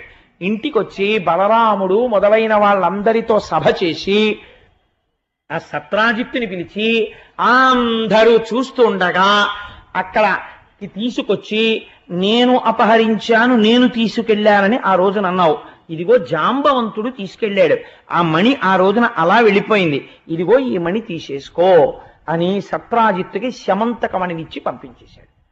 విచిత్రం ఏమిటో తెలుసా అండి, ఇచ్చి పంపుతున్నప్పుడు అయ్య బాబోయ్ మీరే ఉంచుకోండి అనలేదు సత్రాజిత్తు.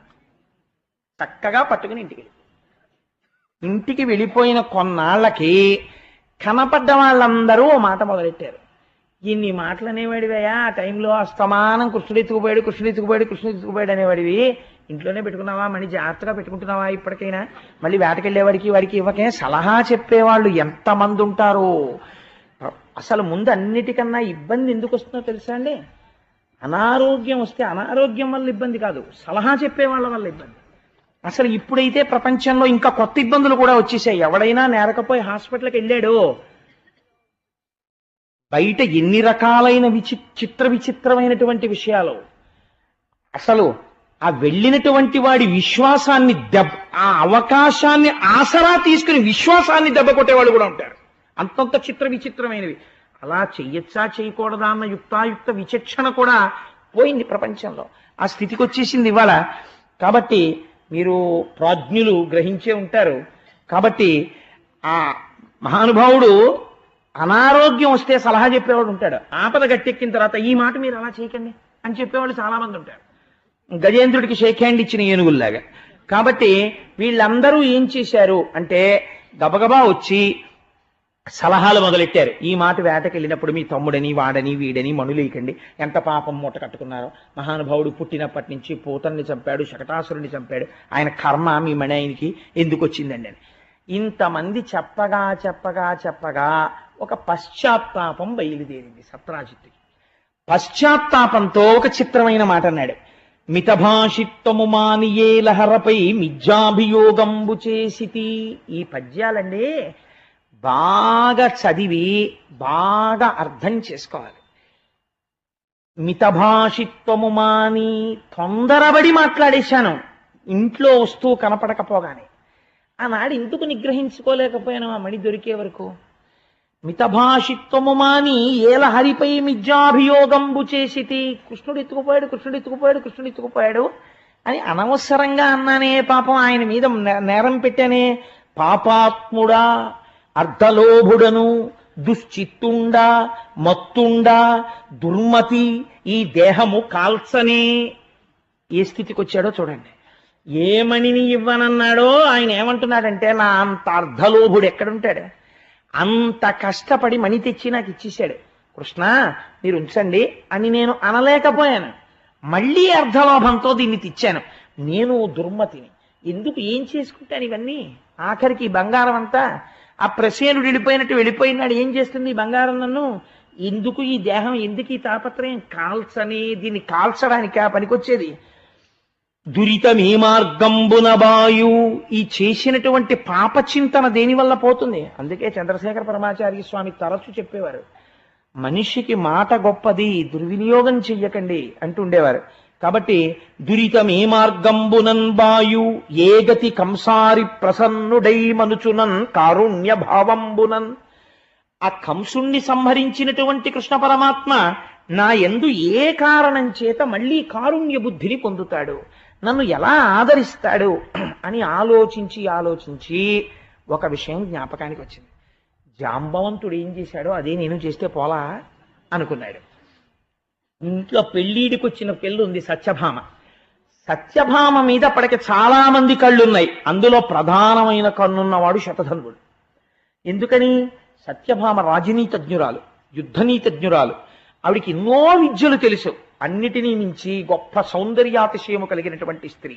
కాబట్టి సత్యభామ అంటే గబుక్కుని మనకి తెలుసున్న కొన్ని విషయాలను దృష్టిలో పెట్టుకుని మీరు ఆవిడ మీద ఒక నిర్ణయానికి వచ్చేయండి. ఆవిడ మహాతల్లి, రేపు విందురుగాని ఆవిడ నరకాసుర వధకెడుతుంది. ఆవిడ ధనస్సు పట్టుకుంటే పోతన గారు పద్యాలు రాశారు. నిజంగా ఏమి పద్యాలు రాయి, పద్యాల తేనె మూటలా అనిపిస్తుంది. అలా చేస్తుంది నరకాసురుడితో యుద్ధం. రేపు చూద్దురుగా నా పట్టు చీర బిగించి ఆ ధనస్సు పట్టుకుని యుద్ధం చేస్తుంటే సత్యభామ ఎలా ఉంటుందో. కాబట్టి ఆ తల్లి నా కుమార్తె అయినటువంటి సత్యభామని, నా దగ్గరున్న శమంతకమణిని రెండింటినీ కాళ్ళు కడిగి కృష్ణ పరమాత్మకి ఇచ్చేస్తాను. నేను చేసినటువంటి దోషాలు అక్కడతో పోతాయి. అమ్మయ్య అనుకున్నాడు. ఈ అనుకోవడంలో కూడా ఓ గమ్మత్తుంది తెలుసా అండి. సత్రాజిత్తుకు ఒక్కతే కూతురు సత్యభామ, కొడుకులు లేరు. కాబట్టి శమంతకమణి ఎవరికి వెళ్ళాలి? తర్వాత అల్లుడి గారికే వెళ్ళాలి. ముందు నేనే ఇచ్చేసుకుంటే గొడవ వదిలిపోతుంది, పాపం పోతుంది, అల్లుడికి వెళ్ళిపోతుంది. కాబట్టి కృష్ణుణ్ణే అల్లుడిని చేసేసుకుని పాపము పోగొట్టుకోవచ్చు, శమంతకమణిని ఇచ్చేసేయచ్చు. ఇప్పుడు శమంతకమణి నుంచి వచ్చే బంగారం, శమంతకమణి నా కూతురే అనుభవిస్తుంటుంది కదా, నా అల్లుడు నా మనవలే అనుభవిస్తారు కదా. అర్ధలోభుడను అంటున్నాడు కానీ లోపల ఎక్కడో ఇంకా చిన్న ప్రణాళిక మాత్రం ఉంది. ప్రణాళిక పోకుండా లేదు. నేను పెద్దాపురంలో ఉన్నప్పుడు ఒక గమ్మత్తు చూస్తుండేవాడిని. 16 ఫలాల నోము అని ఒక నోము ఒకటి ఉంటుంది.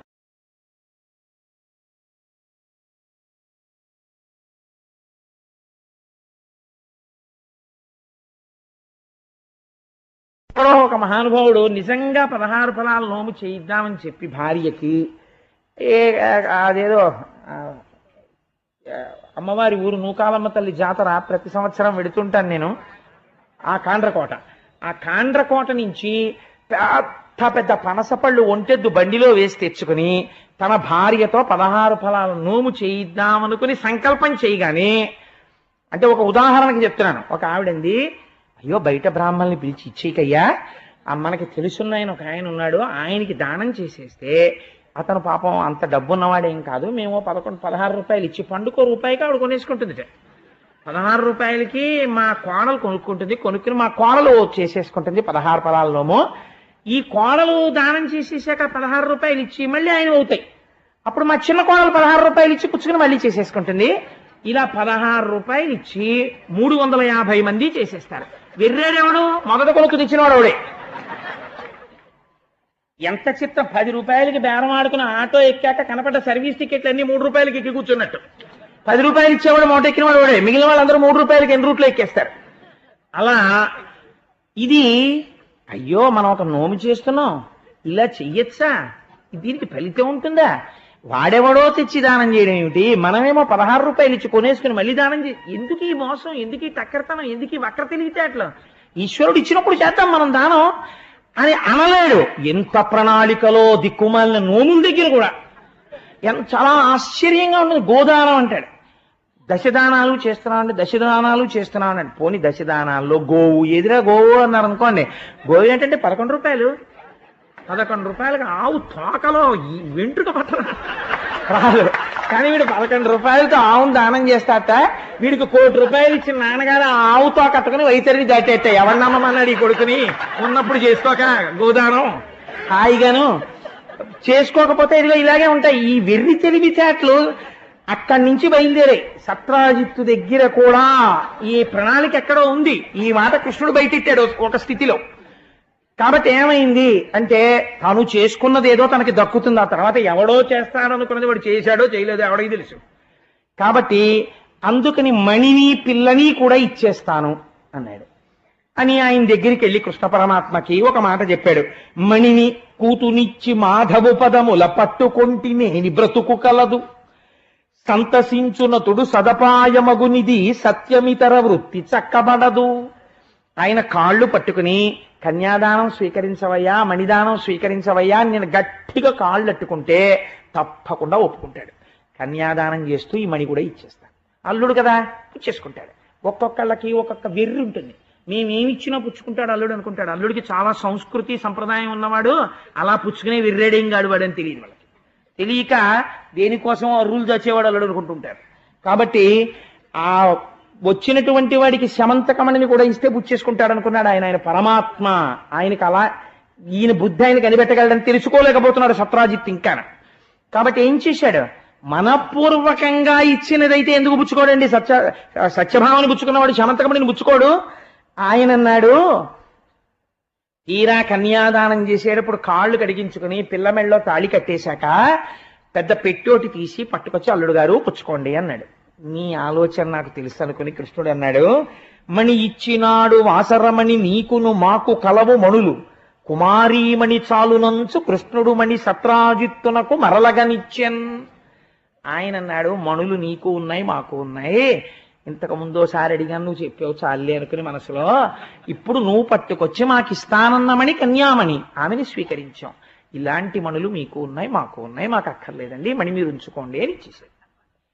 ఇప్పుడు నేరకపోయి పుచ్చుకుని ఒక్కసారి ఇవ్వనందుకు ఎంత బరువు అయి కూర్చుందో చూడండి. అది ఇక్కడ శుద్ధితో లేనప్పుడు మళ్ళీ వెంటబడ్డా ఈశ్వరుడు పుచ్చుకోవట్లేదు. ఇక్కడ శుద్ధితో ఒక తృణం ఇలా ఇస్తే, అందుకే అంటాడు ఆయన, ఒక్క చిన్న క్లాసు పెట్టాడు భగవద్గీతలో, నువ్వేమిస్తావురా నాకు, నీ బుర్రా యావదావర్తతే చక్రం యావతీ చ వసుంధరా తావత్వమిహ సర్వత్వం స్వామిత్వం అనువర్తయ. సూర్యచంద్రులున్నంత కాలం ఈ బ్రహ్మాండములన్నీ నావి. నేను సృష్టించిన ఐశ్వర్యం, నా కటాక్షం లేకపోతే బియ్యం గింజల నుంచి వరి మొక్క ఎక్కడి నుంచి వచ్చిందిరా. నేను ఇస్తే నువ్వు తిన్నావా, నువ్వు పెడితే నేను తిన్నానా? అయినా తింటా నువ్వు పెడితే. పత్రం పుష్పం ఫలం తోయం యోమే భక్త్యా ప్రయచ్చతి. ఓ చిన్న మాట పక్కనెట్టాడు. నేను దరిద్రుడనై నీ దగ్గర పుచ్చుకోను. పత్రం ఒక ఆకి తీసుకుంటాను, పుష్పం ఒక తుమ్మి పువ్వు ఇలా పుచ్చుకుంటాను, ఫలం ఒక్క పండి శబరి అయిపోతావు, తోయం ఇన్ని నీళ్లు పోయి పరమపదాన్ని ఇచ్చేస్తాను. కానీ ఒక్కటి మాత్రం ఉండాలి, యోమే భక్త్యా ప్రయచ్చతి.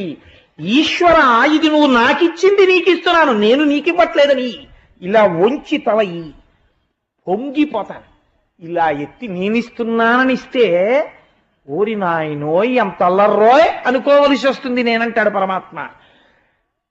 శివుని శిరమున కాసిన్ని నీళ్లు చల్లి పత్తిరి సుమంతనెవ్వాడు పారవయిచ్చు, కామధేనువు వానింటి కాడి పశువు, అల్ల సురశాఖ వానింటి మల్లె చెట్టు అంటారు. పరమశివుడి తల మీద ఇన్ని నీళ్లు చుక్కలు ఇలా చల్లి, వాడు అభిషేకం చేయలేదు, చల్లి అట్టిలాగా ఇలా వెళ్ళిపోతూ బాగా చెప్పారండి. వాటర్ బాటిల్లో నీళ్ళు ఇలా చల్లారనుకోండి, ఏమిటండి ఆ పనుల అనం, శివుట ఇలా నీళ్లు చల్లేట టైం లేదా అభిషేకం చేయడానికి. ఇంకోటి ఇలా ఆకోటి కోసి ఇలా పారేసేట, ఆహాహా ఏమి పూజ చేసి ఎంత ఎంత ప్రీతిరా, నీళ్ళు ఇలా తీసుకుని ఇలా చల్లావా నా మీద, ఎంత భక్తిరా అంటే నిజంగా భక్తితో చల్లిన వాడికిట ఒరే నేను నీకేమి ఇవ్వగలనరా అని కామధేనువుని తెచ్చి వాడి పెరట్లో కట్టేసి వెళ్ళిపెట్టాడు. ఇది ఈశ్వరుడు యొక్క లొంగుబాటు. రేపు కుచేలోపాఖ్యానంలో చూద్దురు గాని అసలు ఈశ్వరుడంటే దేనికి లొంగుతాడో, ఎటువంటి వాడికి లొంగుతాడో కుచేలోపాఖ్యానంలో చూద్దురు గాని. సరే, అందుచేత మీ కోమణులున్నాయి మా కోమణులున్నాయి వద్దులేండి, కన్యామణిని ఇచ్చారు కదా తీసుకుంటాం, ఈ స్యమంతకమణిని మీరు పట్టుకెళ్ళిపోండి మామయ్య గారు అన్నాడు. వీడు మళ్ళీ పెట్టిలో పెట్టుకు తెచ్చేసుకుని ఇంట్లో పెట్టుకున్నాడు.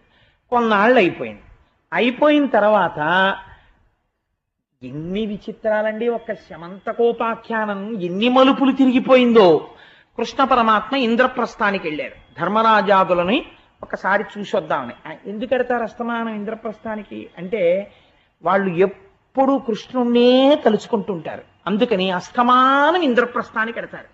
ఎక్కడ ఈశ్వరుణ్ణి మనసారా తలుచుకుంటున్నామో అక్కడికి అస్తమానం ఈశ్వరుడు అక్కడే కూర్చుని ఉంటాడు. లక్ష్మీదేవి కూడా ఏమిటండి కూర్చోవడం, ఇంటికి రండి అని బతిమాలాలు తప్ప ఆయన రాడు. అందుకని ఏమైంది అంటే ఇంద్రప్రస్థానికి వెళ్ళిపోయి ఆ పాండురాజు మొదలైన వాళ్ళతో సంతోషంగా గడుపుతున్నాడు. ఈలోగా ఒక విచిత్రమైనటువంటి స్థితి ఏర్పడింది. కృతవర్మ అక్రూరుడు వీళ్ళిద్దరూ కృష్ణుడికి సామాన్యమైన భక్తులు కారు. అక్రూరుడే, కృతవర్మే. అక్రూరుడు గురించి మీరు విన్నారు కదా, ఆయన పొందిన దర్శనం ఇటువంటి దర్శనం కాదు.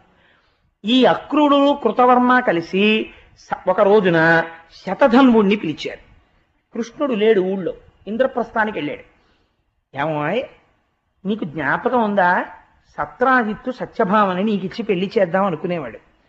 శమంతకమణిని కృష్ణుడు తీసుకొచ్చిన తర్వాత ప్రసేనుణ్ణి చంపి తీసుకుపోయింది జాంబవంతుడే అని జాంబవంతుణ్ణి గెలిచి శమంతకమణిని తెచ్చి తిరిగి సత్రాజిత్తుకి ఇచ్చాక ఇప్పుడు తీసుకెళ్లి సత్యభామని కృష్ణుడికి ఇచ్చేశాడు. అంటే మాట మార్చేశాడా లేదా, నీకు ఇస్తానన్న పిల్లని ఇవ్వకుండా చేసేసాడా లేడా. కృష్ణుడు ప్రస్తుతం ద్వారకలో లేడు, ఇంద్రప్రస్థానికి వెళ్ళాడు. నీకు ఇదే మంచి అవకాశం, వెళ్ళి సత్రాజిత్తుని చంపేసి శమంతకమణిని వెతుకుపో అన్నారు. ఎవరు చెప్పారు ఈ మాట? అక్రూరుడు, కృతవర్మ. ఎటువంటి అక్రూరుడు?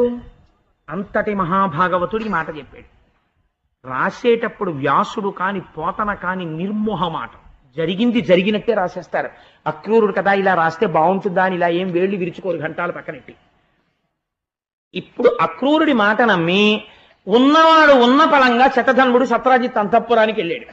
సత్రాజిత్తు గాఢ నిద్రలో ఉన్నాడు.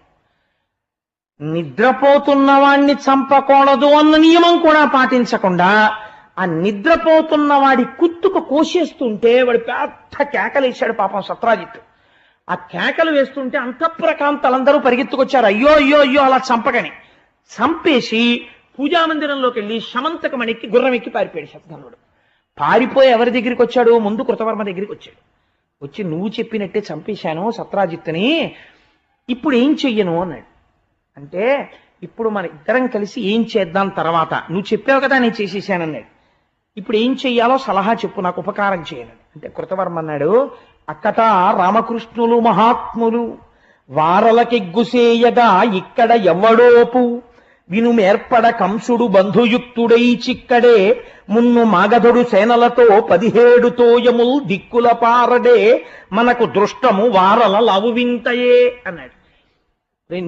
నువ్వు మళ్ళీ ఎప్పుడు మా ఇంటి దగ్గర కనపడకు. ఎందుకో తెలుసా? కృష్ణుడితోటి బలరాముడితోటి వైరమా? నువ్వు చంపింది ఎవరినో తెలుసా? కృష్ణుడి మామగారిని చంపావు. ఊరుకుంటాడా కృష్ణుడు? ఖచ్చితంగా నిన్ను పట్టుకోవడానికి వస్తాడు. పట్టుకోవడానికి వచ్చిన తర్వాత నేను పారిపోతానని నన్ను అడుగుతానేంటి? నేనేం సలహా చెప్పను. నువ్వు ఎక్కడికైనా పో, కానీ ఒకటి చెప్పనా, ఎంతో ప్రయత్నం చేసి కంసుడు ఏమైపోయాడు? 17 మాటలకు వచ్చి దండయాత్ర చేసి జరాసంధుడు ఏమయ్యాడు? నీ బతుకు అదే అయిపోతుంది. నిన్ను కృష్ణుడు వదలడు, నువ్వు మాత్రం ఇంకా మా ఇంటి దగ్గర కనపడకన్నాడు. ఎవరు వెళ్ళి సత్రాజిత్తుని చంపమని చెప్పాడో? ఆ కృతవర్మ.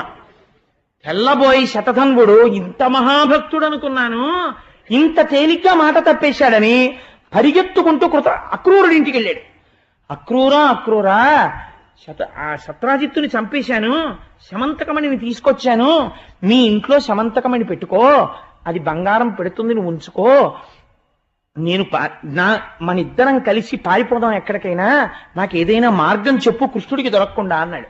అంటే అక్రూరుడు అన్నాడు, ఎవ్వడు విశ్వంబు నెల్ల సలీలుడై పుట్టించు రక్షించు బులియచేయు ఎవ్వని చేష్టల ఎరుగరు బ్రహ్మాదులెవ్వని మాయ మోహించు భువనము ఏడేండ్ల పాపడై ఏ విభుడొక చేత గోరక్షణమునుకనై కొండనెత్తే ఎవ్వడు కూటస్థుడీశ్వరుడు అద్భుత కర్ముడనంతుండు కర్మసాక్షి అట్టి ఘనునకు శౌరికి అనవరతము మృఖ్యతముగాక విద్వేషమునకు మేము వెరతము ఎల్లము నీ ఒండు వెంట పొమ్ము చాలు 10,000 వచ్చే సఖ్యమునను.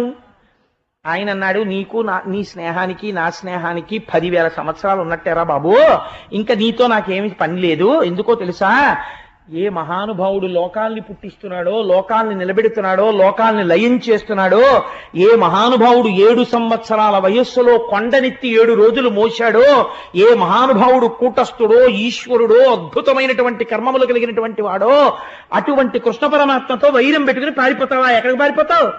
నువ్వు ఇంకెప్పుడూ నా జోలికి రాకు, నీలాంటి వాడితో స్నేహం నాకు అక్కర్లేదు. కృష్ణుడి మామగారిని చంపి నా ఇంటికి వచ్చావా, వచ్చినందుకు నీతో పాటు నన్ను కూడా అంట కాలుస్తాడు, ఇంకెప్పుడూ నా దగ్గర కనపడక అవతల బాగున్నాడు. పైగా నీ స్నేహానికి నా స్నేహానికి 10,000 మెరుగులే, వెళ్ళిరా అన్నాడు. అంటే తెల్లబోయి ఇదెక్కడ గొడవని, ఇప్పుడు ఆ శమంతకమని ఒక పెద్ద బరువు, ఇప్పుడు అది దగ్గరుందంటే దానిలోంచి ప్రకాశం వస్తుంది. ఎవడు కనిపెడతాడో అని పోనీ శమంతకమని నీ ఇంట్లో పెట్టుకోమని దాన్ని అక్రూరుడి ఇంట్లో పారేసి వీడు గుర్రం ఎక్కి పారిపోయాడు శతధన్వుడు.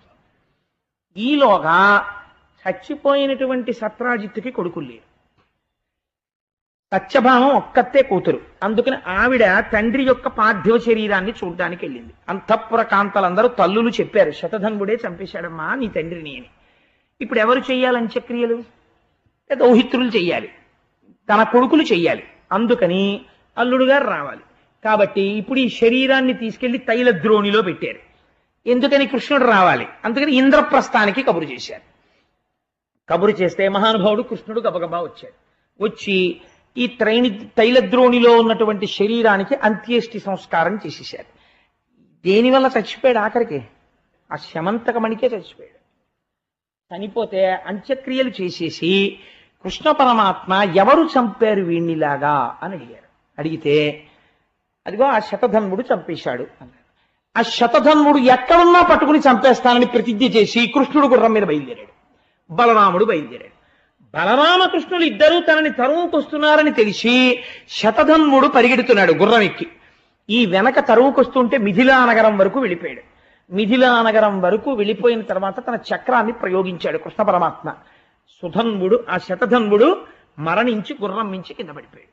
అప్పుడు కృష్ణుడి దగ్గరికి వెళ్ళి వాడి బట్టలు వెతికాడు, శమంతకమణి కనపడలేదు.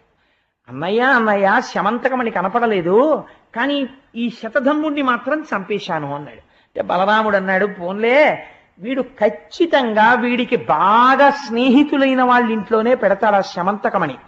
నాకు తెలుసున్నంత వరకు వీడికి బాగా స్నేహితులు కృతవర్మ అక్రూరుడు, వాళ్ళిద్దరి దగ్గరే ఉంటుంది ఆ శమంతకమణి, వాళ్ళ దగ్గరికి వెళ్ళి అన్నాడు. చెప్పి మిథిలా నగరంలో జనక మహారాజు గారి దర్శనం చేసొస్తాను రా అని జనక మహారాజు గారి దగ్గరికి వెళ్ళాడు బలరాముడు. మిథిలలో జనక మహారాజు గారు ఇచ్చినటువంటి ఆతిథ్యం, వారితో సంభాషణలో కొన్ని నెలలు అక్కడ ఉండిపోయాడు బలరాముడు.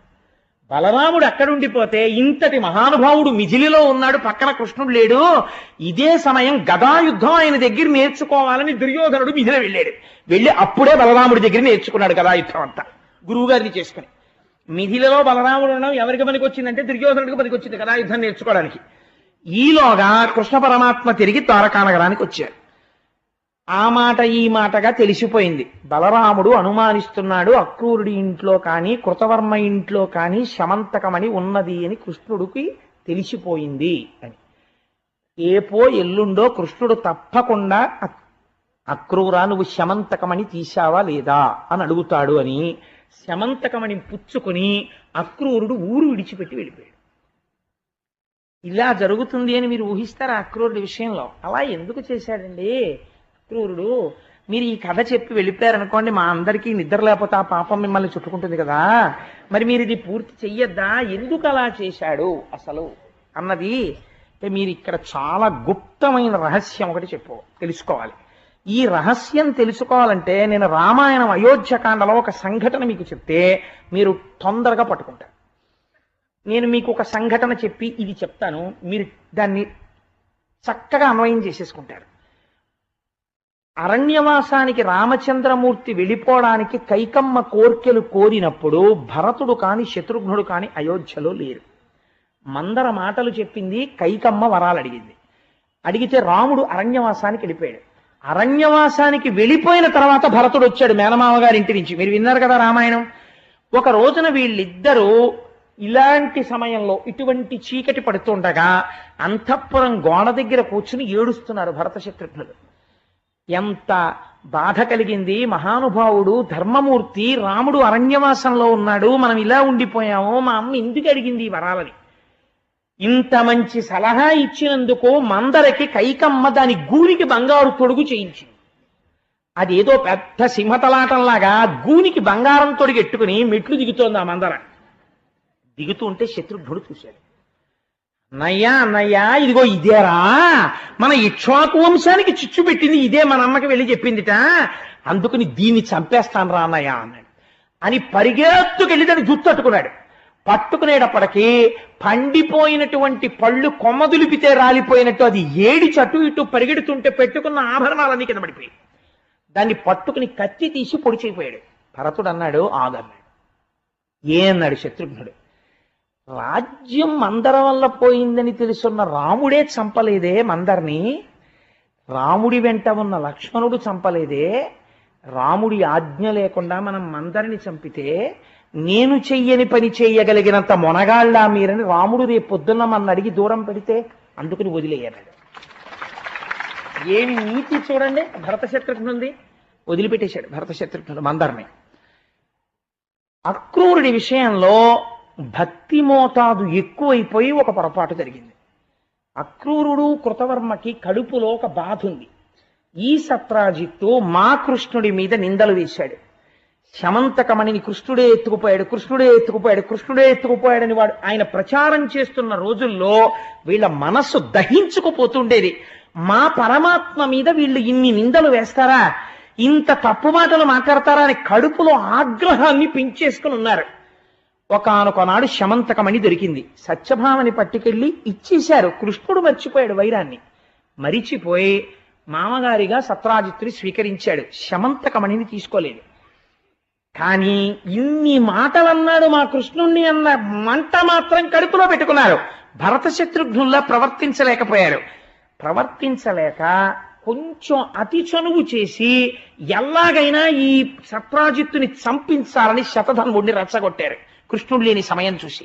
నిజంగా సత్రాజిత్తు చచ్చిపోయిన తర్వాత వాళ్ళకి కావలసింది అంతవరకు. కృష్ణుడితో వైరం వాళ్ళకి అక్కర్లేదు. అందుకని ఇంకా నీతో మాకేం పని లేదు పొమ్మన్నారు. ఆ శతధనుడు చచ్చిపోయాడు. కానీ ఈ మణి అంటుకుంది వచ్చి.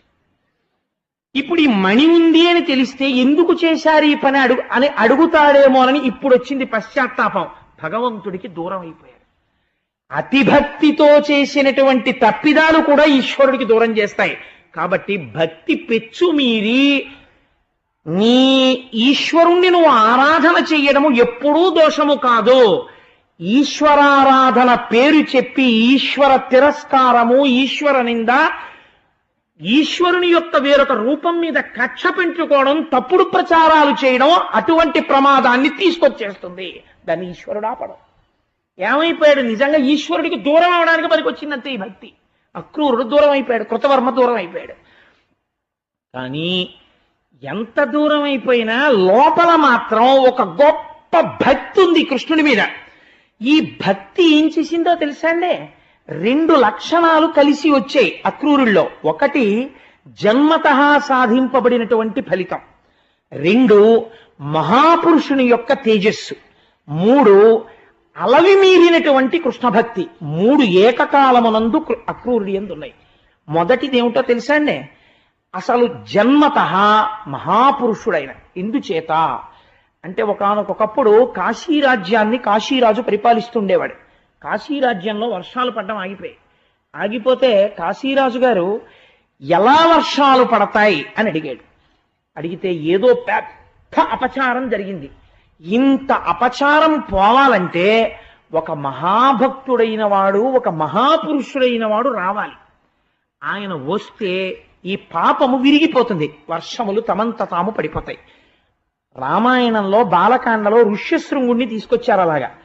భాగవతంలో అలా కాశీరాజు గారు శ్వఫల్కుణ్ణి తీసుకెళ్లారు. శ్వఫల్కుడు రాగానే కాశీరాజ్యంలోకి మేఘాలొచ్చి బ్రహ్మాండమైన వర్షాలు పడ్డాయి. పరమ సంతోషాన్ని పొందినటువంటి కాశీరాజు 365 రోజులు నియమం తప్పకుండా ప్రతిరోజు గోదానం చేశాడు. అలా గోదానం చేస్తే తనకి పుట్టినటువంటి కుమార్తె అయిన గాంధిని శ్వఫల్కుడికిచ్చి వివాహం చేశాడు. ఇంతటి ఫలితాన్ని పొందినటువంటి కాశీరాజు యొక్క కూతురైన గాంధినితో వేరొక మహాపురుషుని యొక్క తేజస్సు కలిసింది. జన్మతః మహాభక్తుడైన అక్రూరుడు జన్మించాడు, శ్వఫల్కుడితో సమానమైన వాడు. ఇంతటి దీనికి కృష్ణ భగవానుని యొక్క దర్శనము, శ్రీమన్నారాయణ దర్శనము ఎవ్వరూ పొందనటువంటి ఆ భోగీ భోగ పర్యంక మధ్యంబున వలనొప్ప పచ్చని వలువవా అని అటువంటి శ్రీమన్నారాయణ దర్శనం యమునా నది గర్భంలో చేశాడు. అంతటి మహాభక్తి తత్పరుడు. ఆ భక్తి అతిశయించిపోయి దోషం చేశాడు, కానీ ఆయన యందు మాత్రం పరమభక్తి ఉండిపోయింది. అందుచేత కృష్ణుడు కూడా నిలదీయలేకపోయాడు. ఈశ్వరుడే ఎక్కడున్నా ఇంతటి భక్తుడు వెళ్ళిపోతే వర్షం కురవడం ఆగిపోయింది. ఈశ్వరుడు గొప్ప, భక్తుడు గొప్ప, భక్తుడే గొప్ప తీర్పు చెప్పింది శమంతకోపాఖ్యానం. ఎంత గొప్ప వృత్తాంతమో చూడండి శమంతకోపాఖ్యానం అంటే. కృష్ణుడున్నాడు ద్వారకలో, బలరాముడున్నాడు ద్వారకలో, వర్షాలు లేవు. ఎందుకు లేవు? అక్రూరుడు వెళ్ళిపోయాడు. ఎందుకు వర్షాలు పట్టలేదని అడిగాడు కృష్ణుడు. అక్రూరుడు వెళ్ళిపోయాడయా ఈ ఊరి నుంచి అన్నాడు. అటువంటి మహాత్ముడు ఊరి విడిచిపెట్టి వెళ్ళడానికి వీల్లేదు. మీరు వెళ్ళి కృష్ణ భగవానుడు పరమసాదరంగా తీసుకురమ్మంటున్నాడు అని తీసుకురండి అన్నారు. అంటే మళ్ళీ వెళ్ళి స్వాగతం చెప్పారు అక్రూరుడికి. అక్రూరుడికి సత్రాజిత్తుకి ఉండే తేడా ఇదే. నేను తెలిసో తెలియకో ఆగ్రహంలో కృష్ణ భక్తిలో పొరపాటు చేసేసాను. భక్తి పొరపాటు చేయడానికి మార్గం కాకూడదు, భక్తి సంయమనానికి దారి తీయాలి ఎప్పుడు తప్ప. భక్తి అని పేరెట్టుకుని ఇంకొకళ్ళని విమర్శ చేయడం భక్తి ఎప్పుడూ అవదు. భక్తికి సంయమనము ఎంత అవసరమో శమంతకోపాఖ్యానం నిరూపణం చేస్తుంది. కాబట్టి ఏమైంది అంటే, మళ్ళీ తిరిగి వచ్చినటువంటి అక్రూరుడికి సాదరంగా స్వాగతం చెప్పి కూర్చోపెట్టి అర్ఘ్యపాద్యాదులిచ్చి భోజనం పెట్టి నిండు కొలువు చేసి కృష్ణ పరమాత్మ అక్రూరుడితో ఒక మాట అన్నారు. మహానుభావ, నువ్వు చాలా గొప్పవాడివి, గొప్ప భక్తుడివి, నువ్వు వెళ్ళిపోతే వర్షాలు పడలేదు, నువ్వు ఈ ఊళ్ళో ఉండు. కానీ నాకు తెలుసు, నీకు తెలుసు ఒక విషయం, శమంతకమణి నీ దగ్గరే ఉంది. సత్రాజిత్తుని చంపిన శతధన్వుడు నీ ఇంట పెట్టి వెళ్ళాడు. లేదు అని నువ్వు అనకు. ఎందుకో తెలుసా? శమంతకమణిని నేనపహరించలేదు అన్న విషయం మా అన్నయ్యకి తెలియాలి. లేకపోతే మా అన్నయ్యకి అనుమానం వస్తుంది. ఎందుకని? ఒకానొకప్పుడు బ్రహ్మగారు గోవుల్ని తీసుకెళ్లిపోతేనే అన్ని గోవుల్ని సృష్టించినవాడు, అంతమంది గోపాలుల్ని సృష్టించినవాడు శమంతకమణిని తేలేడా అనుకుంటాడు. నిన్ను శిక్షించి తేవడానికి నువ్వు భక్తుడవు. నీ అంత నువ్వుగా ఇచ్చేయడమే న్యాయంగా ఉంటుంది. నీ తప్పు దిద్దుకోవడం అవుతుంది, పశ్చాత్తాపం అవుతుంది. 2, నా అన్నగారి పట్ల నేను దోషం లేనివాడనై నిలబడినట్లుంటుంది. ఈశ్వరుడి యొక్క కారుణ్యము చూడండి. ఒక భక్తుడితో మాట్లాడేటప్పుడు నిలదీయలేదు. ఆయనే తలుచుకుంటే శమంతకమణిని బయటికి లాగలేడండి, తన మీద పెట్టుకున్నాడు. నా అన్నగారి ముందు నేను దోషిగా నిలబడకుండా చూడవయ్యా క్రూరా అన్నాడు. ఇంత భక్తి ఉన్నవాడు ఇప్పుడు తన పీక పోయినా సరే నా స్వామికి అపనింద రాకూడదని శమంతకమణిని తీసి ఇచ్చేయాలి. ఎంత గొప్పగా మాట్లాడాడో చూడండి. తీసి ఇచ్చిన తర్వాత పీక పోతుందేమో అన్న భయము కూడా ఒక మహాభక్తుడికి లేశమాత్రం కూడా కలగకూడదు. మళ్ళీ అదే అపచారమే. అందుకని ఎంత స్పష్టంగా మాట్లాడాడో చూడండి. కృష్ణుడు ఒక భక్తుడితో మాట్లాడేటప్పుడు, మణిగ్రహింపుమీవ మా ఎన్ననను నమ్మడు ఎలమి జనులకెల్లచూపుమయ్య నీ గృహమున హాటక వేదికా సహిత మఖముల మరు సంతతమును. ఆ మణిని ఒక్కసారి ఇలా చూపించు. అవును, నా దగ్గరే ఉంది, కృష్ణుడి దగ్గర లేదు. మా అన్నయ్య నమ్ముతాడు, నేను తీసుకోలేదు ఆ మణిని. 2, అది యథార్థమునకు ఎవరికి చెందాలి? సత్యభామకి చెందాలి. ఎందుకంటే సత్రాజిత్తు మరణించాడు కాబట్టి, ఆయన కూతురు కాబట్టి, పుత్ర సంతానం లేదు కాబట్టి సత్యభామకి వెళ్ళాలి. అయినా నాకు అక్కర్లేదు, సత్యభామ నా భార్య కాబట్టి అల్లుణ్ణి కాబట్టి సత్యభామకి ఇవ్వడం కృష్ణుడికి ఇవ్వడం అన్నది రెండు ఉండవు. నేను తీసుకోవాలి, కానీ నాకు అక్కర్లేదు, నేను పుచ్చుకోను, నువ్వే తీసేసుకో.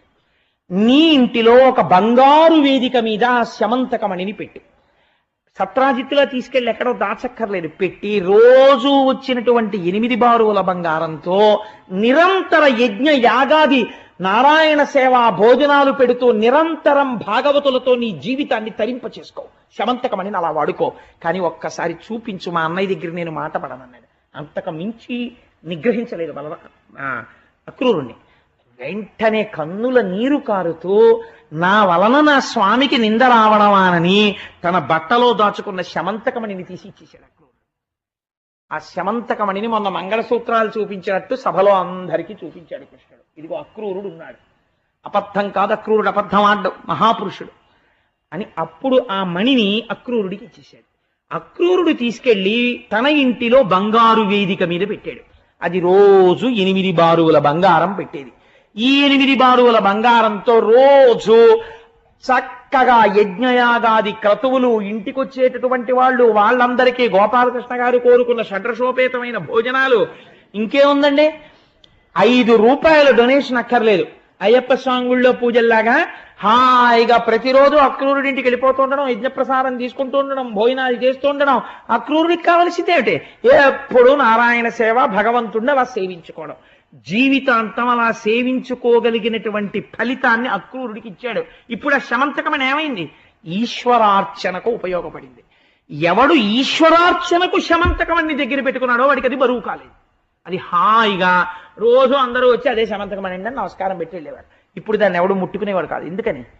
దాంతోటే రోజు యజ్ఞయాగాదులు చేస్తారు. ఎవడి తరం దాన్ని ముట్టుకోవడం ఇప్పుడు ఎవడు ముట్టుకోవాలి. అలా అక్రూరుడి ఇంట్లో ఉండి ఆ యజ్ఞయాగాదుల చేత చక్కగా వర్షాలు పడుతూ అందరూ శోభిల్లుతూ ఆనాడు క్షీరసాగర మదనంలో వచ్చిన కామధేనువు ఋషులకు వెళ్ళినట్టు ఈ శమంతకమని చివరికి అక్రూరుడి దగ్గరికి వెళ్ళి శాంతించినది. ఈ కథ ఇన్ని మలుపులు తిరగడంలో పరమోత్కృష్టమైనటువంటి ఈ ఆఖ్యానాన్ని ఎవరు వింటున్నారో అటువంటి వారందరికీ కూడా ఒక దివ్యమైన ఫలితం వస్తుంది అని చెప్పారు పోతన గారు. ఎందుకు ఈ శమంతకోపాఖ్యానాన్ని భాగవతంలో చెప్పవలసి వచ్చింది అంటే, ఎవరెవరు దీన్ని వింటున్నారో ఘనుడు భగవంతుడు ఈశ్వరుడు అనఘుడు మణి తెచ్చి ఇచ్చినట్టి కథనమున్ వినిన పఠించిన తలచిన జనులకు దుర్యశము పాప సంఘము తొలగున్. చాలా కాలం నుంచి తను చెయ్యని నేరానికి తన మీద అపనిందతో ఉన్నవాడెవరైనా ఉంటే అటువంటి వాడు తన మీద ఉన్న అపనింద తాను తొలగించుకోలేకపోతే ఈ శమంతకోపాఖ్యానాన్ని చదివినా విన్నా మనసులో ఒక్కసారి తలుచుకున్నా అటువంటి వారికి ఉత్తర క్షణం ఆ అపనింద పోయేటటువంటి అవకాశము కలుగుతుంది. 2, వారికి ఉన్నటువంటి పాపరాశి ధ్వంసమైపోతుంది. మహాభక్తుడైన అక్రూరుడి చరిత్ర అంతర్లీనంగా వెళ్ళింది కాబట్టి ఈ 2 ఈ శమంతకోపాఖ్యానంలో అంతర్లీనముగా ప్రతిపాదింపబడినవి అని ఈ ఫలశ్రుతిని చెప్పి ఒక్క మాట మాత్రం చెప్పారు.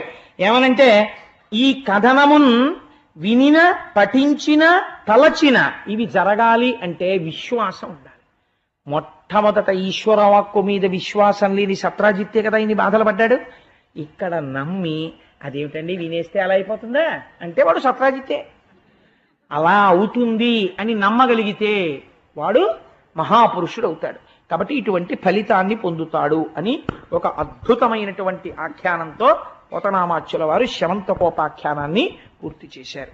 రేపటి రోజున ఒక అద్భుతమైనటువంటి విషయాన్ని ప్రతిపాదన చేస్తాను.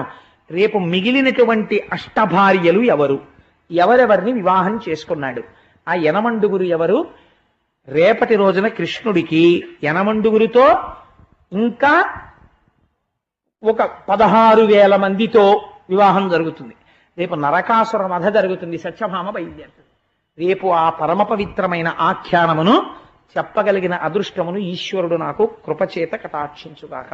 ఈశ్వరుణ్ణి ప్రార్థన చేస్తూ గోకులనందన గోవింద గోవింద హరి గోవింద గోకుల నందన గోవింద నందనందన గోవింద గోవింద హరి గోవింద గోకుల నందన గోవింద పశుపాలక శ్రీ గోవింద గోవింద హరి గోవింద గోకుల నందన గోవింద వరాహమూర్తివి గోవింద గోవింద హరి గోవింద గోకుల నందన గోవింద కమలదలాక్ష గోవింద గోవింద హరి గోవింద గోకుల నందన గోవింద లక్ష్మణగ్రజ గోవింద గోవింద హరి గోవింద గోకుల నందన గోవింద కాంచనాంబరధర గోవింద గోవింద హరి గోవింద గోకుల నందన గోవింద గరుడ వాహన గోవింద గోవింద హరి గోవింద గోకుల నందన గోవింద ఏకస్వరూప గోవింద గోవింద హరి గోవింద గోకుల నందన గోవింద శ్రీరామకృష్ణ గోవింద గోవింద హరి గోవింద